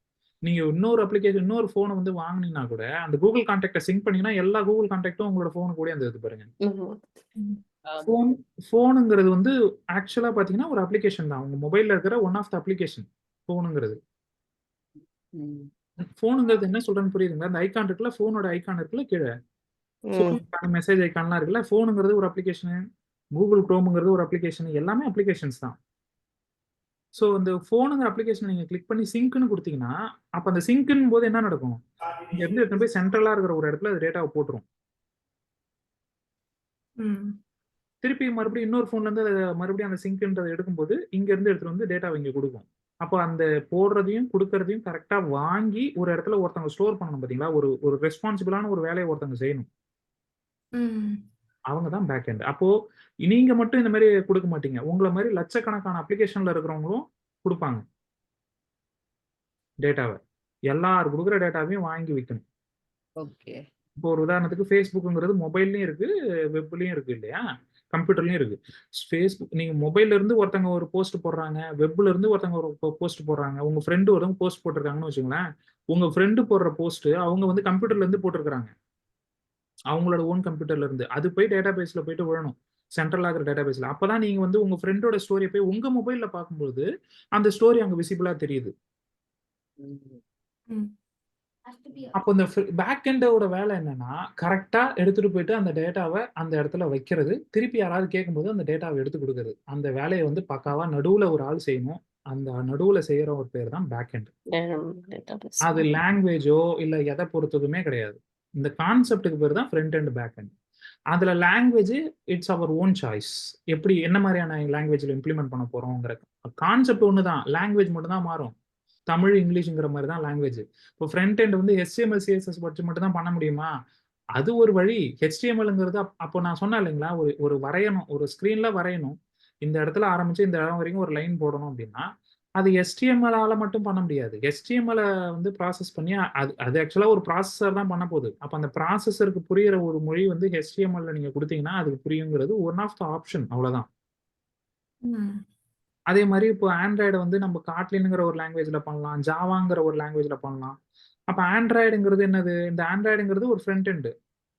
iOSங்கிறது ஒரு ஃப்ரண்ட் எண்ட். வெப்ங்கிறது ஒரு ஃப்ரண்ட் எண்ட். வெப்ங்கிறத நான் எதை மீன் பண்றேன்னா, இது வந்து ஒரு front end. Browser. Front end, back end difference நல்லா புரிஞ்சுதுங்களா? ம். சிறப்புங்க. அவ்வளோதாங்க. இப்போ நம்ம அடுத்தது என்ன பண்ண போறோம்னா, இந்த டிஃபரன்ஸ் நல்லா புரிஞ்சிருச்சு அப்படிங்கிற பட்சத்துல, ஐயய்யோ! இந்த டயகிராம் இப்பதான் பார்க்கணும். அத க்ளோஸ் பண்ணிட்டேனே. சரி. இந்த பேக் எண்டுன்னு ஒண்ணு இருக்கா? இங்க வந்து ஒரு ஃப்ரண்ட் எண்ட் இருக்கு. இதே மாரி இங்க ஒரு ஃப்ரண்ட் எண்ட் இருக்கு. அதே மாரி இங்க ஒரு ஃப்ரண்ட் எண்ட் இருக்கு. எல்லாருமே இவங்க கூட பேசணும். இந்த பேக் எண்ட் கூட பேசணும். ஆனா, இவங்க என்ன மொழியில பேசிப்பாங்க? எந்த மொழியில பேசினா பேக் எண்டுக்கு புரியும்? அப்படிங்கிற விஷயம் இருக்கு இல்லையா? ம். அதுதான் வந்து இப்ப இந்த HTTP அப்படிங்கிறதெல்லாம் புரோட்டோகால்ஸ்ன்னு சொல்லுவாங்க. புரோட்டோகால்ஸ்னா என்னன்னா, செட் ஆஃப் ரூல்ஸ். நீ இப்படிதான் எனக்கு இத சொல்லணும். நீ இப்படி சொன்னா மட்டும் தான் என்னால புரிஞ்சுக்கவே முடியும். இல்லாட்டி என்னால புரிஞ்சுக்கவே முடியாது. ஓகேவா? அதாவது நீங்க ஒரு டேட்டாவ ஸ்டோர் பண்ணணும்னா, ஃபர்ஸ்ட் என்ன டேட்டான்னு சொல்லு. எங்க போய் ஸ்டோர் பண்ணணும்னு சொல்லு. ஆ என்ன கைண்ட் ஆஃப் டேட்டான்னு சொல்லு. இந்த மாரி அதுவும் இந்த ஆர்டர்ல தான் இந்த விஷயத்த நீ சொல்லணும். இந்த மாதிரி தான் இந்த டெர்ம்ல தான் நீ சொல்லணும். டேட்டானா டேட்டான்னு மட்டும் தான் சொல்லணும். உன் இஷ்டத்துக்கு நீ வந்து வேற ஏதோ ஒரு பேர்லலாம் சொன்னாலாம் என்னால புரிஞ்சுக்க தெரியாது எனக்கு. அப்படிங்கிற மாதிரி செட் ஆஃப் ரூல வந்து டிஃபைன் பண்ணணும். ஓகே. அப்படி டிஃபைன் பண்ணா மட்டும் தான் இந்த கம்யூனிகேஷன் இஸ் பாசிபிள். இதுல எது சர்வர் எது கிளையண்ட்னு புரிஞ்சுதுங்களா? இப்போ இது கிளையண்ட்.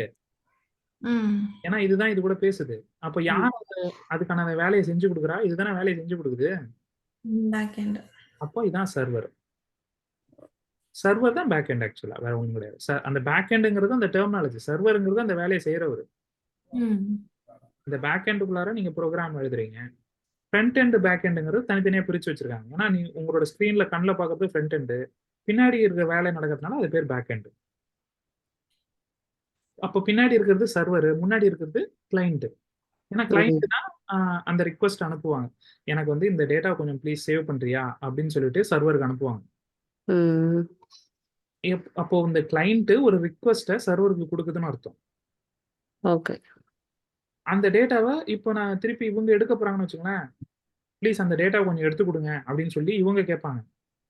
அப்போ இந்த சர்வர் அதை ப்ராசஸ் பண்ணி அது எங்க இருக்கோ அது வந்து டேட்டா வந்து வேற டேட்டா பேஸ் வந்து இங்க ஒரு டேட்டா பேஸ் இருக்கும், இங்க ஒரு டேட்டா பேஸ் இருக்கும். எல்லா இடத்துல இருக்கிற டேட்டா பேஸ்ல இருந்து கரெக்டாக டேட்டாவை எடுத்து எங்கெங்க யாருக்கு வேணுமோ அதை கொடுக்கும். ஏன்னா ஃபேஸ்புக்லாம் பார்த்தீங்கன்னா அவ்வளோ பெரிய டேட்டா. அதெல்லாம் வந்து ஒரே ஒரு டேட்டா பேஸ்லாம் வச்சு அடைக்க முடியாது.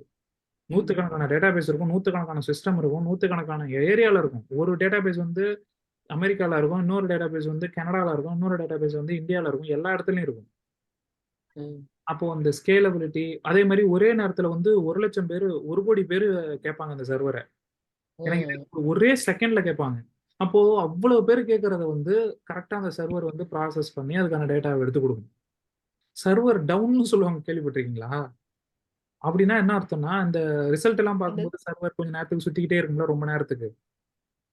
ம். ம். அப்படின்னா என்ன அர்த்தம்னா, இப்போ இந்த கிளைண்ட் வந்து இந்த கேள்வி கேட்குது, எனக்கு இதை எடுத்து கொடு, டேட்டாவை நான் ஃப்ரண்ட்ல காட்டணும் அப்படின்னு சொல்லி கிளைண்ட் ரிக்வஸ்ட் பண்ணுது. அப்போ இந்த சர்வர் வந்து ஆல்ரெடி நிறைய பேர் அதை கேட்டுனே இருக்கிறாங்க. அவங்க ஒவ்வொருத்தவங்களுக்கும் அதை பார்த்து பதில் சொல்லவே முடியாம அது திணறிட்டு என்னால ஒண்ணுமே பண்ண முடியாதுன்னு சும்மா நின்றுச்சுன்னு அர்த்தம். ம். ம். அதனாலதான் யாருக்குமே ரிப்ளை வராது. Okay okay. சர்வர் டவுனா இருக்கும்போது இந்த ரெஃப்ரெஷ் பட்டனை கிளிக் பண்ற பழக்கம் நிறைய பேருக்கு இருக்கும். ஆமா. ஆமா. அது மாதிரி பண்ணவே கூடாது. அப்படி பண்ணி ஏற்கனவே சர்வர் நீங்க ஃபர்ஸ்ட் ஒரு ரிக்வஸ்ட் அனுப்பிச்சிட்டீங்க, திருப்பி நீங்க ரெஃப்ரெஷ் பண்றீங்கன்னு என்ன அர்த்தம்? இன்னொரு ரிக்வஸ்ட் அனுப்புறீங்கன்னு அர்த்தம். ஓகே. ம். ஆனா எதுவும் லோட் ஆகலன்னா ரெஃப்ரெஷ் பண்ணு தானே எல்லாரும் சொல்லுவாங்க. அது எதனாலன்னு இருக்குல்ல, இப்ப நிறைய பேர் ரிக்வஸ்ட் வந்து இந்த மாதிரி டூ many ரிக்வஸ்ட் இது வந்துருச்சு, அதனால அது லோட் பண்ண முடியாம தவிக்குதுங்கிற போது நீங்க ரெஃப்ரெஷ் பண்ணக்கூடாது. Okay okay okay. டிஃபரெண்ட் இருக்கு அதுல. ஆமா, மோஸ்ட்லி இப்படிதான் நடக்கும். நீங்க வந்து சர்வர் வந்து டவுன் ஆயிடும். 1,00,000 பேர் ஒரே நேரத்துல, ஏன்னா இதோட இந்த சர்வரோட கெப்பாசிட்டி அவ்வளவா இருக்காது.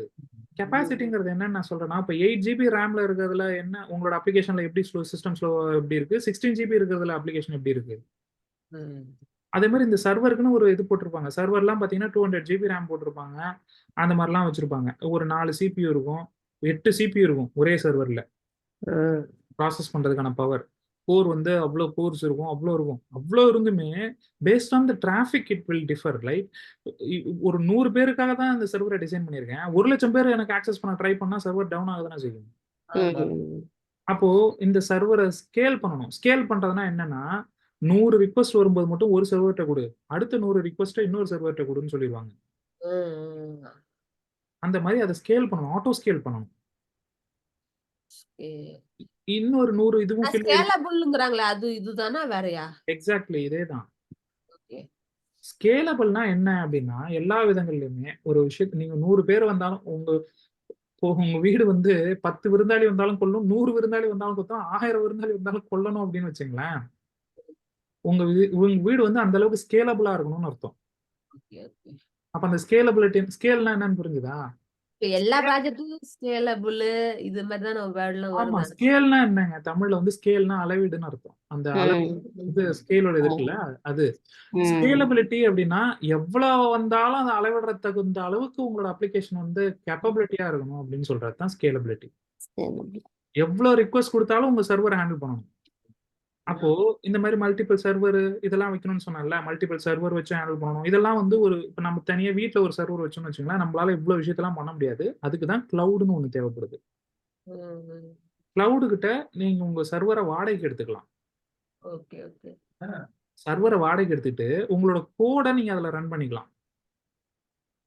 அப்போ மிஷினு கிளவுடோடது, அது உள்ள இருக்கிற கோடு உங்களோடது. இந்த கிளவுடுனா எதுன்னு சொல்றேன்? AWS, Azure, GCP இது வந்து இன்னைய தேதிக்கு ஃபேமஸ் ஆனது. ஓகேவா? கிளவுடுனா என்னன்னு புரிஞ்சுதுங்களா? எப்போ வந்து கிளவுட்ல வந்து அப்போ கிளவுட்ல போயிட்டு உங்களுடைய அப்ளிகேஷன் நீங்க போடுறீங்க அப்படின்னா என்ன அர்த்தம்னா, கிளவுட்ல உங்களோட சர்வரை இன்ஸ்டால் பண்றீங்கன்னு அர்த்தம். அப்படி இன்ஸ்டால் பண்ணிட்டீங்கன்னா என்ன அர்த்தம்னா, என்ன ஆகும்னா, இப்போ AWSலாம் என்ன பண்ணணும்னா ஆட்டோ ஸ்கேலிங்னு ஒரு ஆப்ஷன் இருக்கு. அது மூலமா என்ன ஆகும்னா, இது ஒரு 100 பேர் வந்து ஆக்குபை பண்ணிட்டாங்கன்னு வச்சுங்களேன், ஐயோ இதுக்கு மேல இந்த சர்வர் தாங்காதுன்னு தெரிஞ்ச உடனே என்ன பண்ணும்னா, இதே மாதிரி இன்னொரு இதை கிரியேட் பண்ணி விட்டுரும். இப்போ உங்க வீட்ல வந்து ஒரு சிஸ்டம் நீங்க வாங்கி வச்சிருக்கீங்க, 100 பேர் வர்றாங்கன்னு நினைச்சிட்டு நீங்க 8 GB ரேம் போட்டு ஒரு சிஸ்டம் வாங்கிருக்கீங்க. கொஞ்ச நாள் கழிச்சு நிறைய தேவைப்படுது. அப்ப என்ன பண்ண வேண்டியிருக்கும்? கடைக்கு போய் ரேம் வாங்கி வந்து போடணும். அதெல்லாம் நடக்கிறதுக்குள்ள இடிஞ்சிரும். இப்ப அந்த மாதிரி இது வந்து அப்படி கிடையாதுல்ல. ஒரே நாள்ல திடீர்னு 100 பேர் வருவாங்க, அடுத்த 2 நிமிஷத்துல வந்து 200 பேர் வருவாங்க. அப்போ 100ல இருந்து 200 வர்றதுக்கான டைமே கிடையாது. அப்போ ஸ்கேலபிலிட்டி வந்து ரொம்ப ஃபாஸ்டா ஸ்கேல் ஆகணும். அப்போ இந்த மாதிரியான விஷயங்கள்லாம் செய்யணும்னா கிளவுட்ல போட்டா மட்டும்தான் அதிகபட்சமா செய்ய முடியும் இந்த மாதிரிலாம். அப்போ கிளவுட் வந்து எவ்வளவு பெருசா இருக்கும் என்ன அப்படின்லாம் பாத்தீங்கன்னா மிரண்டுரும், அந்த அளவுக்கு இருக்கும். நெட்ல போயிட்டு நீங்க AWS கிளவுட் டேட்டா சென்டர்ஸ்னு சர்ச் பண்ணீங்கன்னா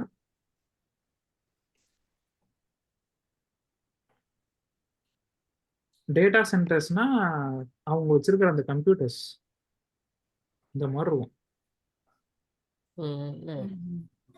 எல்லாமே ஒவ்வொரு கம்ப்யூட்டர் சிபியூ, ஒவ்வொன்றும் அவ்வளோ டிஸ்க்கு வேற லெவல்ல இருக்கும். அதெல்லாம் இப்போ அந்த மேல இருந்து ஒரு இடத்த பார்த்தீங்கன்னா ஒரு ஊரே இருக்கும்.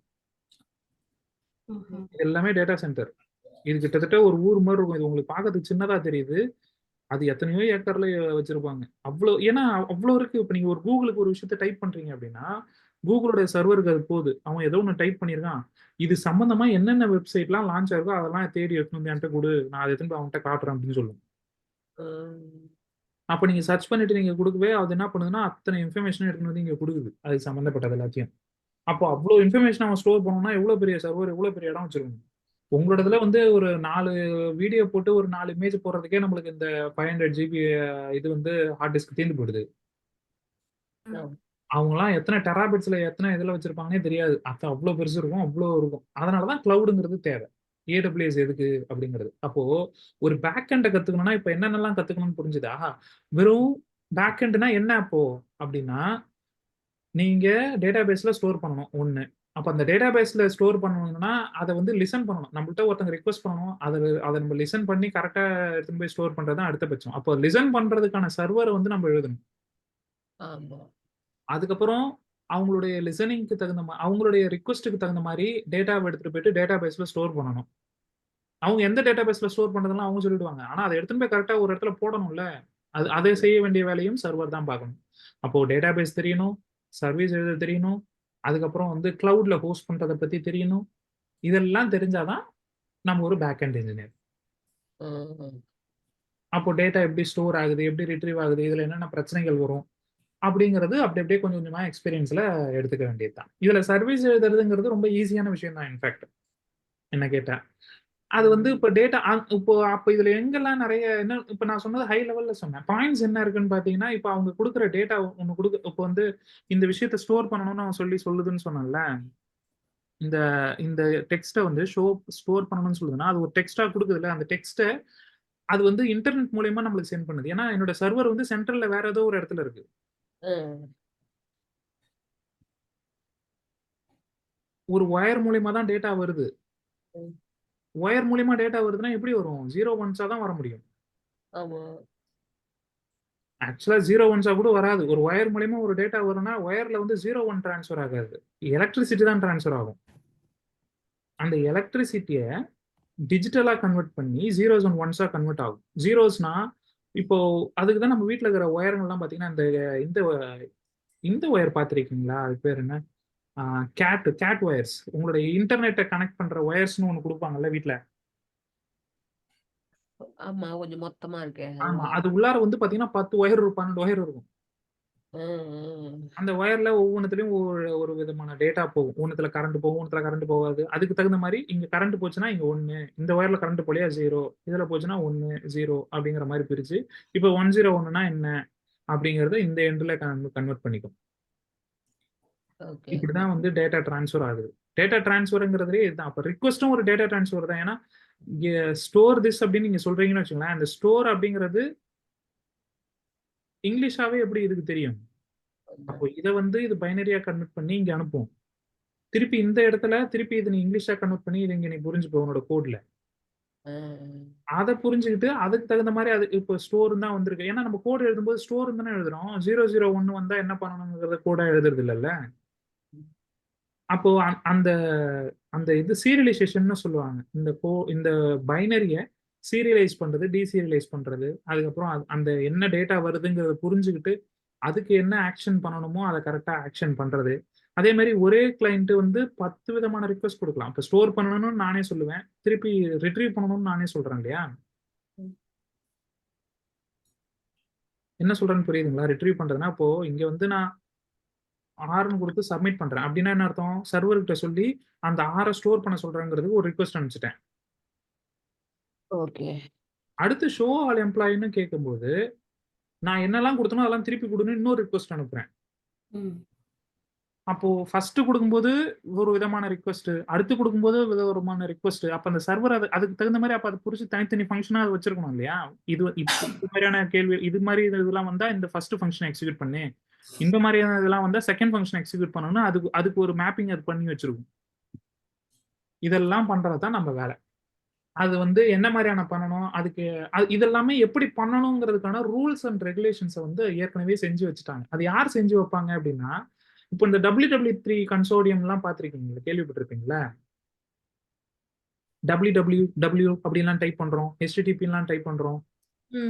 இதெல்லாம் யார் சொல்றா? இது ஏன் எல்லா இடத்துக்கும் HTTPன்னு தான் இருக்கு, ஏன் எல்லாத்துக்கும் wwwன்னு இருக்கு அப்படின்லாம் பார்த்தீங்கன்னா, இதெல்லாம் rules define by first internet ஆரம்பிச்சிலேருந்து இப்போ வரைக்கும் இது எல்லாத்தையும் மேனேஜ் பண்றதுக்குன்னு நிறைய கம்பெனிஸ் இருக்கு. இதெல்லாம் இப்படிதான் இருக்கணும், இன்டர்நெட்ல இப்படிதான் இதெல்லாம் ஒர்க் ஆகணுங்கிறத டிஃபைன் பண்ணி அதெல்லாம் எழுதி வச்சிட்டாங்க. அதனால அதெல்லாம் அதுக்கப்புறம் அதுல இருந்து அப்படியே தான் ஃபாலோ ஆயிட்டு இருக்கு. அப்படிதான் ஃபாலோ பண்ணணும். ஸோ அந்த ரூல்ஸ் அண்ட் ரெகுலேஷன்ஸை பத்தி நம்ம தெரிஞ்சுக்கிட்டு அதுக்கு தகுந்த மாதிரி நம்ம கோடிங் பண்ணணும். அவ்வளவுதான். இதுல வேற எதுவுமே பெருசா இந்த இதெல்லாம் இல்லை. நிறைய விஷயங்கள்.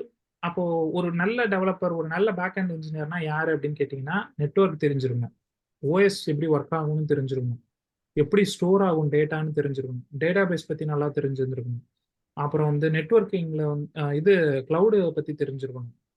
அதுக்கப்புறம் இது எல்லாமே நான் சொல்றது எல்லாமே பேசிக். கிளவுடை பத்தி தெரிஞ்சுக்கணும்னு நான் சொல்றேன்னா, AWS அஸ்யூருங்கிறதுலாம் வேற கதை.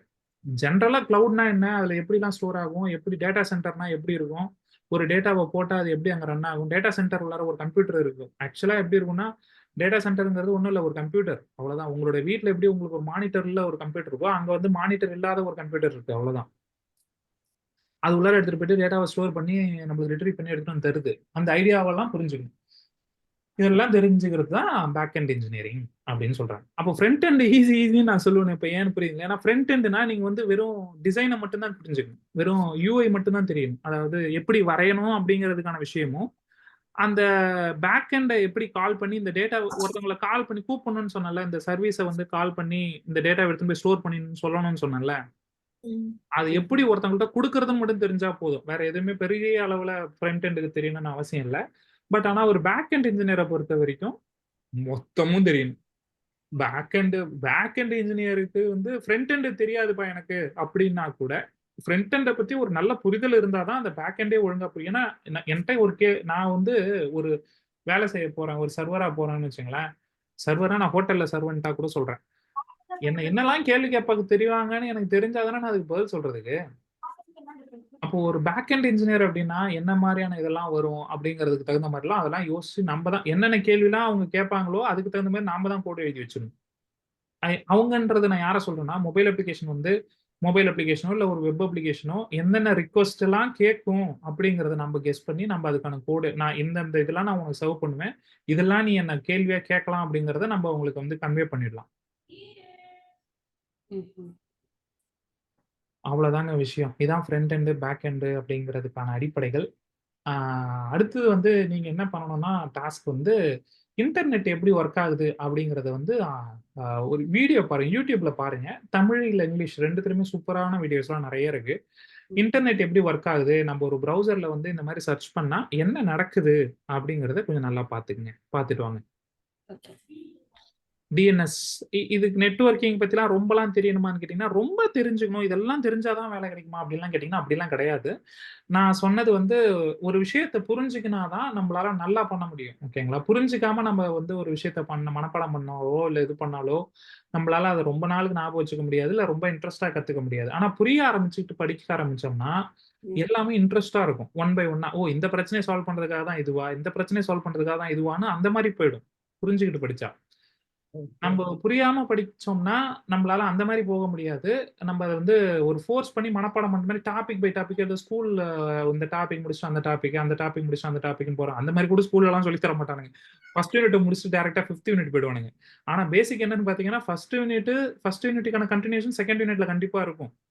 அதனாலதான் அது அப்படி யூனிட் பை யூனிட்டாவே வச்சிருக்காங்க. இவங்க அந்த மாதிரி கொலாப்ஸ் பண்ணி சொல்லிடுவாங்க.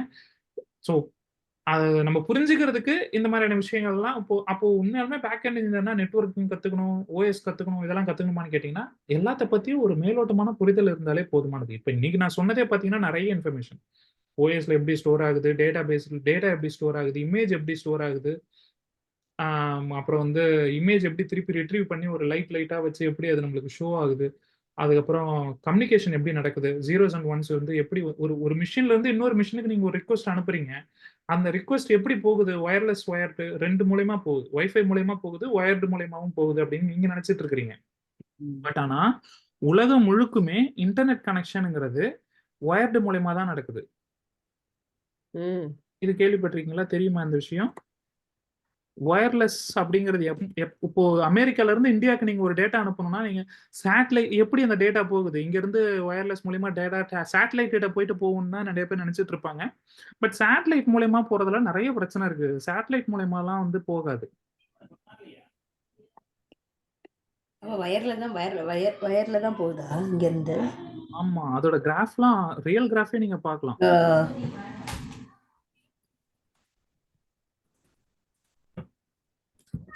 அது அதுக்கப்புறமேட்டுக்கா தேடி யூடியூப்ல அனுப்புறேன். அது எப்படி இருக்கும்னா மேப்பே காட்டும். இன்டர்நெட் கனெக்ஷன் இன்டர்நெட்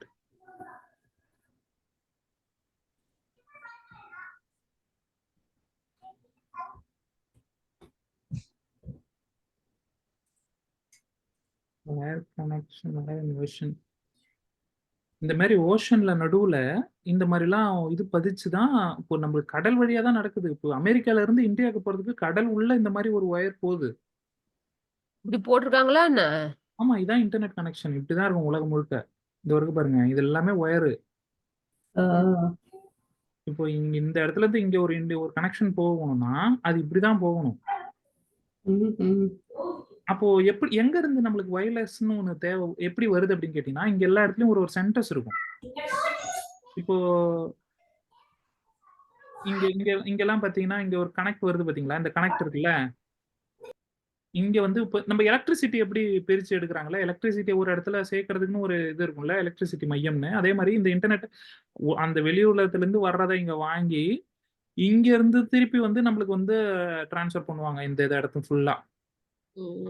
அப்போ இங்க இருந்து டிரான்ஸ்ஃபர் பண்ணும்போது ஏன்னா இது வந்து சின்ன ஏரியா, இது உள்ளார டிரான்ஸ்ஃபர் பண்ணும்போது என்ன பண்ணுவாங்கன்னா இங்க வந்து ஒரு இங்க அதுக்கு தான் நம்மளுக்கு வந்து ஒரு டிரான்ஸ்ஃபார்மர் மரம் இருக்கும் ஒவ்வொரு இடத்துலயும். அது பேர் என்ன சொல்லுவாங்க? சிக்னல், அது என்னமோ சொல்லுவாங்களே, ஐயோ, இந்த சிக்னல் எல்லாம் ரிசீவ் பண்றதுக்கு ஒன்று வச்சிருப்பானுங்களே, அது நிறைய இடத்துல வச்சிருப்பாங்க. இந்த கோபுரமா வச்சிருப்பாங்க, செல்போன் டவர்ஸ். டவர். அது வந்து என்ன ஆகும்னா அந்த செல்போன் டவர் வந்து உங்களுக்கு ரேடியோ சிக்னல்ஸா பாஸ் பண்ணும். சிக்னல்ஸ் தான் அது, ரேடியோ சிக்னல்ஸ், ரேடியோ வேவ்ஸ் தான் அது. பட் அந்த ரேடியோ வேவ் இங்க இருந்து இங்க டைரக்டா வரலங்கிறேன். அவ்வளவு தூரம்லாம் ரேடியோ வேவ் பாஸ் பண்ணவே முடியாது முதல்ல. அதோட ஃப்ரீக்வன்சி வந்து ரொம்ப கம்மி. அது வந்து வயர் மூலியமா இந்த ஒரு இடத்துக்கு வந்துட்டு இங்க இருந்து ஒவ்வொரு ரேடியோ சிக்னலும் ஒவ்வொரு சிக்னலா போய் இப்ப நீங்க இங்க இருக்கீங்க, டேட்டா உங்களுக்கு இங்க இருந்து வரணும்னா இங்க இருந்து அப்படியே இப்படி பாஸ் ஆகி போதான் இங்க போய் இங்க தான் உங்களுக்கு வருது.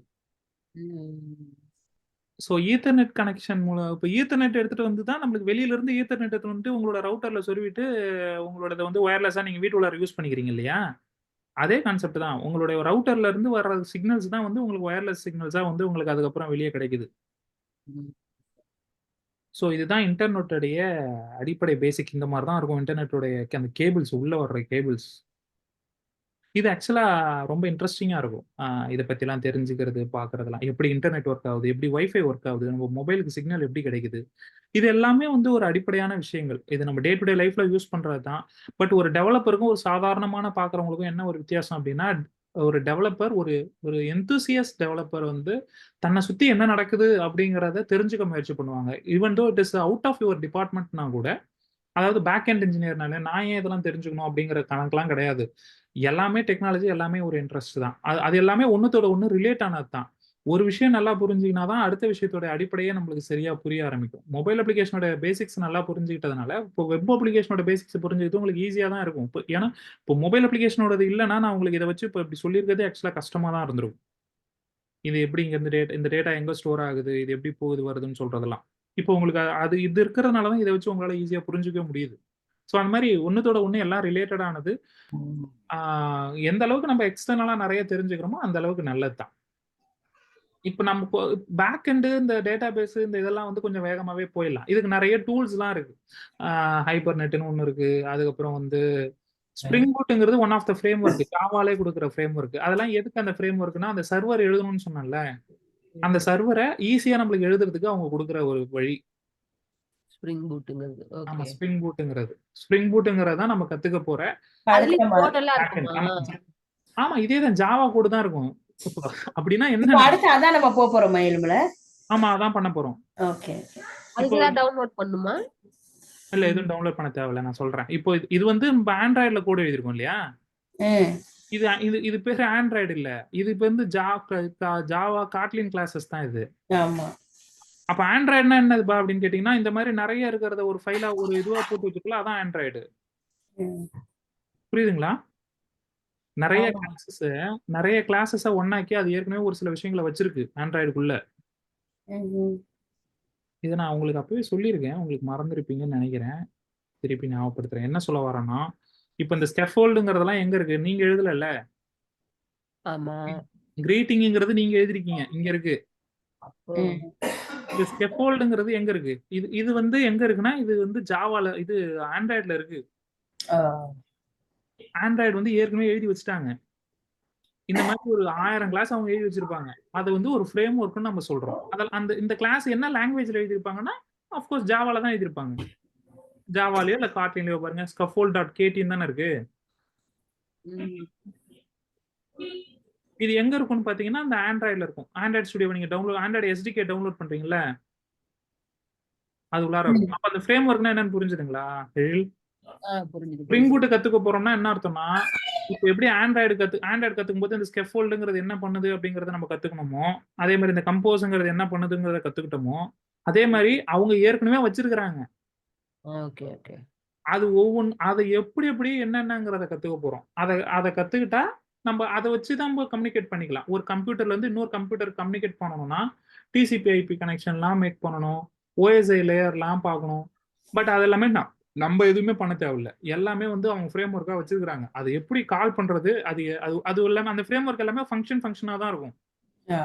ஓகே. அதனால தான் நம்ம ஃபங்க்ஷனை பத்திலாம் முதல்ல நல்லா புரிஞ்சுக்கிட்டோம். எல்லாமே ஒரு கிளாஸஸா இருக்கும். அந்த கிளாஸை எப்படி இன்ஸ்டான்ஷியேட் பண்ணி எப்படி அந்த ஃபங்க்ஷன்ஸை கால் பண்ணா அது என்ன பண்ணும் அப்படிங்கறது தெரிஞ்சுக்கிட்டாலே போதுமானது. ஒரு கம்ப்யூட்டர்ல இருந்து இன்னொரு கம்ப்யூட்டரை கனெக்ட் பண்ணணும்னா என்ன பண்ணணும்பா அப்படிங்கறத தெரிஞ்சுக்கிட்டா போதும். இது நீங்க நல்லா புரிஞ்சுக்கணும், இன்டர்நெட் எல்லாம் நல்லா புரிஞ்சுக்கணும், யோசிக்கணும் அப்படின்னா ஒன்றும் இல்லை. ஒரு காலத்துல வந்து போன்லாம் வர்றதுக்கு முன்னாடி இப்ப நம்ம சின்ன பிள்ளைலாம் விளையாடுவோம் பார்த்தீங்களா, அந்த ஒரு இடத்துல இருந்து இன்னொரு இடத்துக்கு ஒரு வாய்ஸை டிரான்ஸ்ஃபர் பண்ணணும்னா என்ன பண்ணுவோம்னா, அந்த ஒரு நூலை ஒன்று கட்டி விட்டுட்டு அந்த இதை வச்சு பண்ணுவோம்ல. ஒரு இடத்துல ஒருத்தங்க பேசினா இன்னொரு இடத்துல இன்னொரு டம்ளர் வச்சு கேட்கற மாதிரிலாம். ஆமா. அந்த வத்தி அதான் முதல்ல அடிப்படை. கம்யூனிகேஷன்னாலே முதல் அடிப்படை வந்து அங்க இருந்து ஆரம்பிச்சது தான். அதுக்கப்புறத்துல இருந்து அது வந்து ஒரு ஒயர்டா தான் இருந்தது. அந்த ஒயர்ல எப்படி வந்து அந்த வாய்ஸ் வந்து எப்படி வந்து டிரான்ஸ்ஃபர் ஆச்சு அப்படிங்கிறதுக்கு அப்புறம் டெலிகிராம்னு ஒன்று வந்தது, தந்தி முறைகள். அதுக்கப்புறம் வந்து டெலிஃபோன். அதுக்கப்புறம் வந்து மொபைல்ஸ் வந்தது. மொபைல்ஸ்லாம் வர்றதுக்கு முன்னாடி இன்டர்நெட் வந்து இதாயிடுச்சுன்னு தான் நினைக்கிறேன். பட் அதோட ஐடியாலஜி எல்லாமே ஒண்ணுதான். டெலிஃபோன் இண்டஸ்ட்ரி எப்படி ஒர்க் ஆகுதுன்னு உங்களுக்கு தெரிஞ்சிருக்கும் இல்லையா? முதல்ல வீட்ல டெலிஃபோன் இருந்ததுன்னா உங்களுக்கு தெரிஞ்சிருக்கும். ஒவ்வொரு இடத்துலயுமே வந்து அந்த டெலிஃபோன் எக்ஸ்சேஞ்சுன்னு ஒண்ணு வச்சிருப்பாங்க. ஆமா. வீட்ல ஏதாவது டெலிஃபோன் வந்து உங்க வீட்ல இருக்கிற டெலிஃபோன் கேட்கலாம், உங்க வீட்ல போய் ரிப்பேர் பண்ண மாட்டாங்க. உங்க தெருவுல ஒரு ஓரத்துல ஒரு மொத்தமா கனெக்ஷன் பண்ணி ஒண்ணு வச்சிருப்பாங்க. அங்கதான் ரிப்பேர் பண்ணுவாங்க. ஆமா. ஆமா, அதை போய் நோண்டின்னு இருப்பானுங்க. இதெல்லாம் எதுக்குன்னா, எல்லா இடத்துலயும் எடுத்துட்டு வந்து நேரடியா எதுவுமே எடுத்துட்டு வர முடியாது. ஒரே ஒயர் வந்து உங்க வீட்ல இருந்து எங்க வீட்டுக்கு ஒரே ஒரு ஒயர் மூலியமா வச்சு கனெக்ட் பண்ணிட முடியாது. நிறைய டேட்டா லாஸ் வரும். அதெல்லாம் அவாய்ட் பண்றதுக்காக நிறைய இந்த மாதிரியான விஷயங்கள்லாம் பண்ணுவாங்க. இதோட அடுத்த கட்ட பரிணாம வளர்ச்சி தான் கம்ப்யூட்டர். கம்ப்யூட்டருங்கிறதுல இந்த இன்டர்நெட்ங்கிறதுல என்ன நடக்கும்னா, உங்க கம்ப்யூட்டர்ல ஒரு டேட்டா இருக்கு. நீங்க வந்து ஒரு ஆர்டிகல் எழுதிட்டீங்க உங்களோட கம்ப்யூட்டர்ல இருக்குது. அதை வந்து நான் ரீட் பண்ணணும் என் வீட்ல இருக்கிற கம்ப்யூட்டர்ல. அப்போ நான் வந்து உங்க கம்ப்யூட்டரை கனெக்ட் பண்ணணும். எப்படி கனெக்ட் பண்றது? இப்போ வந்து ஒரே வீட்ல நம்ம 2 பேர் கம்ப்யூட்டர் வச்சிருந்தோம்னா 2 பேரும் வந்து நேரடியா ஒரு ஒயரை உங்க கம்ப்யூட்டர்ல இருந்து என் கம்ப்யூட்டருக்கு ஒரு ஒயரை கனெக்ட் பண்ணிக்கலாம். உங்க வீடு எங்கேயோ இருக்கு, எங்க வீடு எங்கேயோ இருக்கு. இது ரெண்டு கம்ப்யூட்டரை நான் கனெக்ட் பண்ணிடணும்னா எப்படி கனெக்ட் பண்றது அப்படிங்கிற கேள்விக்கான பதில் தான் நெட்வொர்க்கிங். அது வந்து எப்படி பண்ணலாம் அப்படின்னா, அதுக்கு வந்து இப்ப அதை வந்து நானும் நீங்களும் மட்டுமே பண்ணிடலாம். ஆனா நம்மளுக்கு அது பெரிய எஃபர்ட், ரொம்ப கஷ்டமான விஷயம். அதனாலதான் அதுக்கெல்லாம் ஒரு கம்பெனி எல்லாம் உள்ள வந்து அதெல்லாம் வந்து நிறைய இந்த நெட்வொர்க் ப்ரொவைடர்ஸ்னு சொல்றாங்களா. இப்போ ஸ்பெக்ட்ரம்ங்கிறவங்கலாம் ஒரு நெட்வொர்க் ப்ரொவைடர் தான்.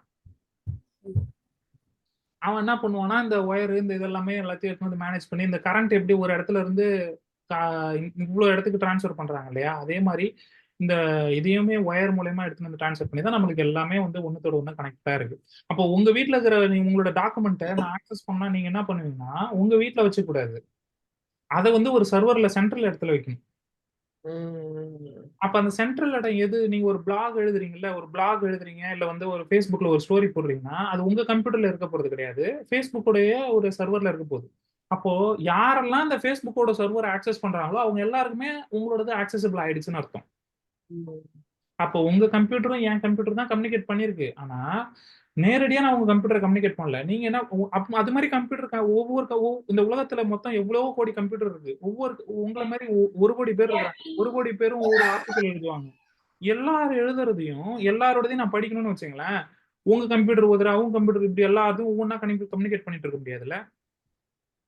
ஆமா, அதுக்குதான் சென்ட்ரா சர்வர்ல வச்சுட்டா எடுத்துக்கலாம். ஆமா, அதுக்கு தான் நீங்க என்ன பண்ணுவீங்கன்னா நீங்க ஒரு HTML பேஜ் எழுதுறீங்க உங்களோட பேஜ்ல, அது உங்களோட பேஜ்ல லோக்கல்ல ரெண்டர் ஆகும். அந்த HTML வெப் பேஜ் வந்து எல்லா இடத்துக்கும் போகணும்னா நான் என்ன பண்ணணும், அது சென்ட்ரலா ஏதாவது ஒரு இடத்துல கொடுக்கணும்.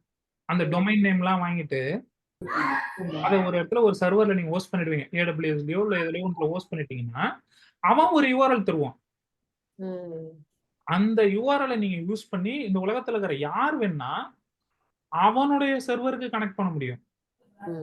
அவனோட சர்வர்ல உங்களோடது ஒரு இடத்துல அவன் போட்டு வச்சிருக்கான். அவன் அந்த URL அவன் அது கணக்கு வச்சிருப்பான். இப்ப நீங்க அவன்கிட்ட ரிக்வெஸ்ட் பண்றீங்க AWS தம்பி இந்த இதனோட HTML பேஜ் இதை நீ உன்னோட இடத்துல ஒரு இடத்துல வச்சுக்கோ, உன்னோட இடத்துல எந்த இடத்துல வச்சிருக்கிறங்கிறத மத்த எல்லாருக்கும் தெரியப்படுத்துறதுக்கு நீ ஒரு கீ கொடு அப்படின்னு சொல்றீங்க. அவன் அதுக்கு ஒரு கீ ஜெனரேட் பண்ணி உங்கள்கிட்ட கொடுத்துட்றான். இப்போ யாரெல்லாம் இந்த கீ யூஸ் பண்ணி கால் பண்றாங்களோ அந்த சர்வரை அவங்க எல்லாருக்கும் அவன் என்ன கொடுப்பானா உங்களோட HTML பேஜை கொடுத்துருவான். இப்போ எல்லாரோட கம்ப்யூட்டர்லயும் என்ன வரும், அந்த கீ யாரெல்லாம் அந்த கீங்கிறது நான் URL தான் சொல்றேன், அதுதான் ரிசோர்ஸ். URLனாலே unified resource loading, unified resource லோடரா என்னமோ அது ஐடென்டிஃபையர், URIனா ஐடென்டிஃபையர். ஸோ அந்த ஐடென்டிஃபையர்னாலே தனியா உங்களோட ரிசோர்ஸை மட்டும் ஐடென்டிஃபை பண்றது. ஸோ நீங்க ஒரு வெப் பேஜை வந்து கொடுத்துட்டீங்க கூகுள்கிட்ட இல்ல வந்து AWSட்ட, அவங்க வந்து அதை அவங்களோட கம்ப்யூட்டர்ல ஒரு இடத்துல சென்ட்ரலா வச்சுக்கிட்டாங்க, அதுக்கு ஒரு கீ ஒன்று கொடுத்துட்டாங்க. அந்த கீ யாரெல்லாம் யூஸ் பண்றாங்களோ அவங்க எல்லாருக்கும் அவங்க என்ன பண்ணுவாங்கன்னா இப்ப அந்த HTML அனுப்பிச்சு வச்சிருவாங்க. நீங்க கொடுத்தீங்களா அவன்கிட்ட அதை அனுப்பிச்சு வச்சிருவாங்க. அந்த HTML உங்களோட கம்ப்யூட்டருக்கு வந்ததுக்கு அப்புறம் உங்களுடைய ப்ரௌசர்னு ஒரு அப்ளிகேஷன் இருக்குல்ல, கூகுள் குரோம், ஃபயர்ஃபாக்ஸ், அது எல்லாம் என்ன பண்ணும் அந்த HTML ரீட் பண்ணி அதை ரெண்டர் பண்ணுது. அதனாலதான் உங்களுடைய ஸ்கிரீன்ல வந்து உங்களோட வெப்சைட் தெரியுது. இப்படிதான் வந்து எல்லாமே கனெக்ட் ஆயிருக்கு. ஏன்னா நம்ம இப்போ பேக் அண்ட் இன்ஜினியர்னா மொபைலுக்கு மட்டும் தான் பேக் அண்ட் இன்ஜினியர் எல்லாம் கிடையாது. Back end engineering is common. மொபைல்ல இருந்து ரிக்வெஸ்ட் கொடுத்தாலும் நம்ம அதுக்கு ரெஸ்பான்ஸ் கொடுக்கணும், வெப்ல இருந்து கொடுத்தாலும் கொடுக்கணும், ஒரு டெஸ்க்டாப்ல இருந்து கொடுத்தாலும் கொடுக்கணும். இது ஒரு பர்டிகுலரான ஒரு ஃப்ரண்ட் எண்டுக்கு, இந்த ஃப்ரண்ட் எண்டுக்கு மட்டும் தான் கொடுக்கணும், அந்த ஃப்ரண்ட் அப்படிலாம் இல்லை. பேக் எண்டுங்கிறது காமன் ஃபார் எவ்ரிதிங். அவ்வளவுதான் போதும். நான் இது மாதிரி பேசிட்டே இருந்தா நிறைய பேசிட்டே இருப்பேன். பட் ஆனா விஷயம் இதுதான். இதை பத்தி ஃபர்தரா இன்னும் கொஞ்சம் படிங்க, கொஞ்சம் இன்ட்ரெஸ்டா வந்து கம்ப்யூட்டர் இது எப்படி ஒர்க் ஆகுது, இன்டர்நெட் எப்படி ஒர்க் ஆகுது, நெட்வொர்க் டிவைசஸ், ரவுட்டர் பத்தி தெரிஞ்சுங்க, மோடம் பத்தி தெரிஞ்சுங்க. எப்படி வந்து ஒன்னத்தோட ஒண்ணு ஒரு இது. இப்ப நான் சொன்ன இந்த கான்செப்டையும் கொஞ்சம் நல்லா மனசுல புரிஞ்சுக்க ட்ரை பண்ணுங்க. ஒரு கம்ப்யூட்டர்ல இருந்து ஒரு ப்ரௌசர்ல இருந்து நீங்க ஒரு அப்ளிகேஷன் உங்களோட கம்ப்யூட்டர்ல பண்றீங்க, ஒரு வெப் பேஜை அதை எப்படி வந்து ஒரு சர்வருக்கு கொடுக்குறீங்க, மற்றவங்க எது எப்படி ஆக்சஸ் பண்றாங்க, டொமைன் நேம், DNSனா என்ன, சர்வர்னா என்ன, ரவுட்டர்னா என்ன, ஸ்விட்ச்னா என்ன, இது மாதிரி நெட்வொர்க் டிவைசஸ் ஒரு 5-6 டிவைசஸ் இருக்கு. இது எல்லாத்தையுமே நீங்க ஒரு ஓன் இன்ட்ரெஸ்ட்ல கத்துக்க வேண்டியதான். இதெல்லாம் கத்துக்கிட்டீங்கன்னா உங்களுக்கு வந்து அந்த புரிதல் வந்து ரொம்பவே ஈஸியா இருக்கும். எப்படி வந்து இந்த கம்யூனிகேஷன்லாம் நடக்குது, எப்படி போகுது வருது, இது எல்லாமே வந்து லாங்குவேஜ் இண்டிபெண்டன்ட். ஜாவால பேக் எண்ட் கத்துக்கிட்டது, அந்த இதில் பேக் எண்ட் கத்துக்கிட்டதுங்கிற கதையெல்லாம் இல்லை. பேக் எண்டுங்கிற கான்செப்ட் ஒண்ணுதான். நான் ஃப்ரண்ட் எண்ட்ல உங்களுக்கு ஒரு விஷயம் சொன்ன பாருங்க, ஆண்ட்ராய்ட்ல ஃப்ரண்ட் எண்டு, iOSல ஃப்ரண்ட் எண்டுங்கிற விஷயம்லாம் கிடையாது. ஒரு ஸ்கிரீன்ல ஒன்று வரைய போறீங்க, அதுக்கான கான்செப்ட் எல்லாத்துலயுமே ஒண்ணுதான். நீங்க வந்து ஆண்ட்ராய்ட்ல பண்ணீங்கன்னா அது இந்த மாதிரி ஒரு அனோடேஷன் இருக்கு, இந்த அனோடேஷனை பண்ணா இது நடக்கும் அப்படிங்கறத தெரிஞ்சுப்பீங்க. iOSல இது மாதிரி வேற ஒன்று இருக்கும், அதை தெரிஞ்சுக்கணும், அவ்வளவுதான். பட் ஆனா அந்த ஸ்கிரீன்ல ஒரு பொருளை வரையணும் அப்படின்னா அதுக்கான X இருக்கணும், Y இருக்கணும், வித் இருக்கணும், ஹைட் இருக்கணும், அப்பதான் அந்த பொருளை அங்க வரைய முடியும். அப்படிங்கிற அடிப்படை தான் எல்லாத்துக்குமான ஃப்ரண்ட் எண்ட் அடிப்படை. பேக் எண்டை பொறுத்த வரைக்கும் ஒரு நெட்வொர்க்னா என்ன, ஒரு அந்த கம்யூனிகேஷன், ஒரு கம்ப்யூட்டர் இன்னொரு கம்ப்யூட்டர் கம்யூனிகேஷன் எப்படி நடக்குது, டேட்டா பேஸ் எப்படி ஸ்டோர் பண்றாங்க, எங்க வச்சிருக்காங்க, சர்வரோட வேலை என்ன, சர்வரும் கிளையண்ட்டும் எப்படி கம்யூனிகேட் பண்ணிக்கும், சர்வர் எப்படி கிளைண்ட் புரிஞ்சுக்குது அப்படிங்கிற புரிதல் எல்லாமே காமனான எலமெண்ட். இது வந்து ஜாவாக்கும் பொருந்தும், பைத்தானுக்கும் பொருந்தும், எல்லாத்துக்கும் பொருந்தும். அப்போ எந்த லாங்குவேஜை வச்சு நீங்க இதெல்லாம் இம்ப்ளிமெண்ட் பண்ண போறீங்களோ அது மட்டும்தான் வேரி ஆக போகுது. பட் கான்செப்ட் ஒண்ணுதான். Okay okay. ஸோ அதனால லாங்குவேஜ் இந்த இதெல்லாம் பற்றி கற்பிக்க வேண்டாம், பார்த்துக்கலாம், பொறுமையா போகலாம்.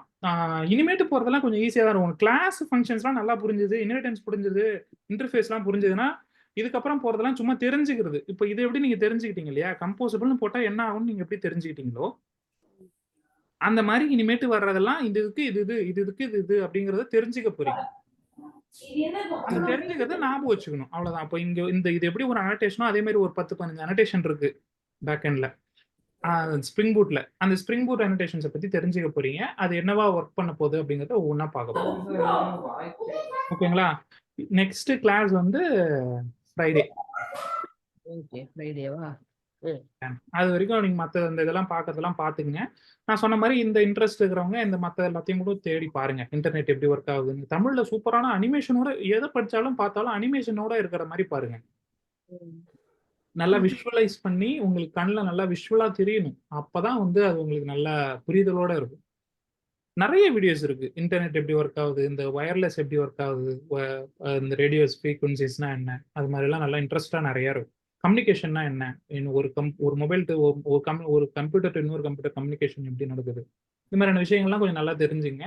நம்ம அடுத்த ஃப்ரைடேல வந்து என்ன பண்ணலாம்னா, ஒரு கம்ப்யூட்டர்ல இருந்து இன்னொரு கம்ப்யூட்டர் வந்து பேசிக்கா ஒரு கொஸ்டினை ஒரு கம்ப்யூட்டர் கேட்டுச்சுன்னா இன்னொரு கம்ப்யூட்டர் அதை எப்படி லிசன் பண்ணி அதுக்கான பதிலை தருது அப்படிங்கிற ஒரு பேசிக் ப்ரோக்ராமிங்கை பார்க்கலாம்.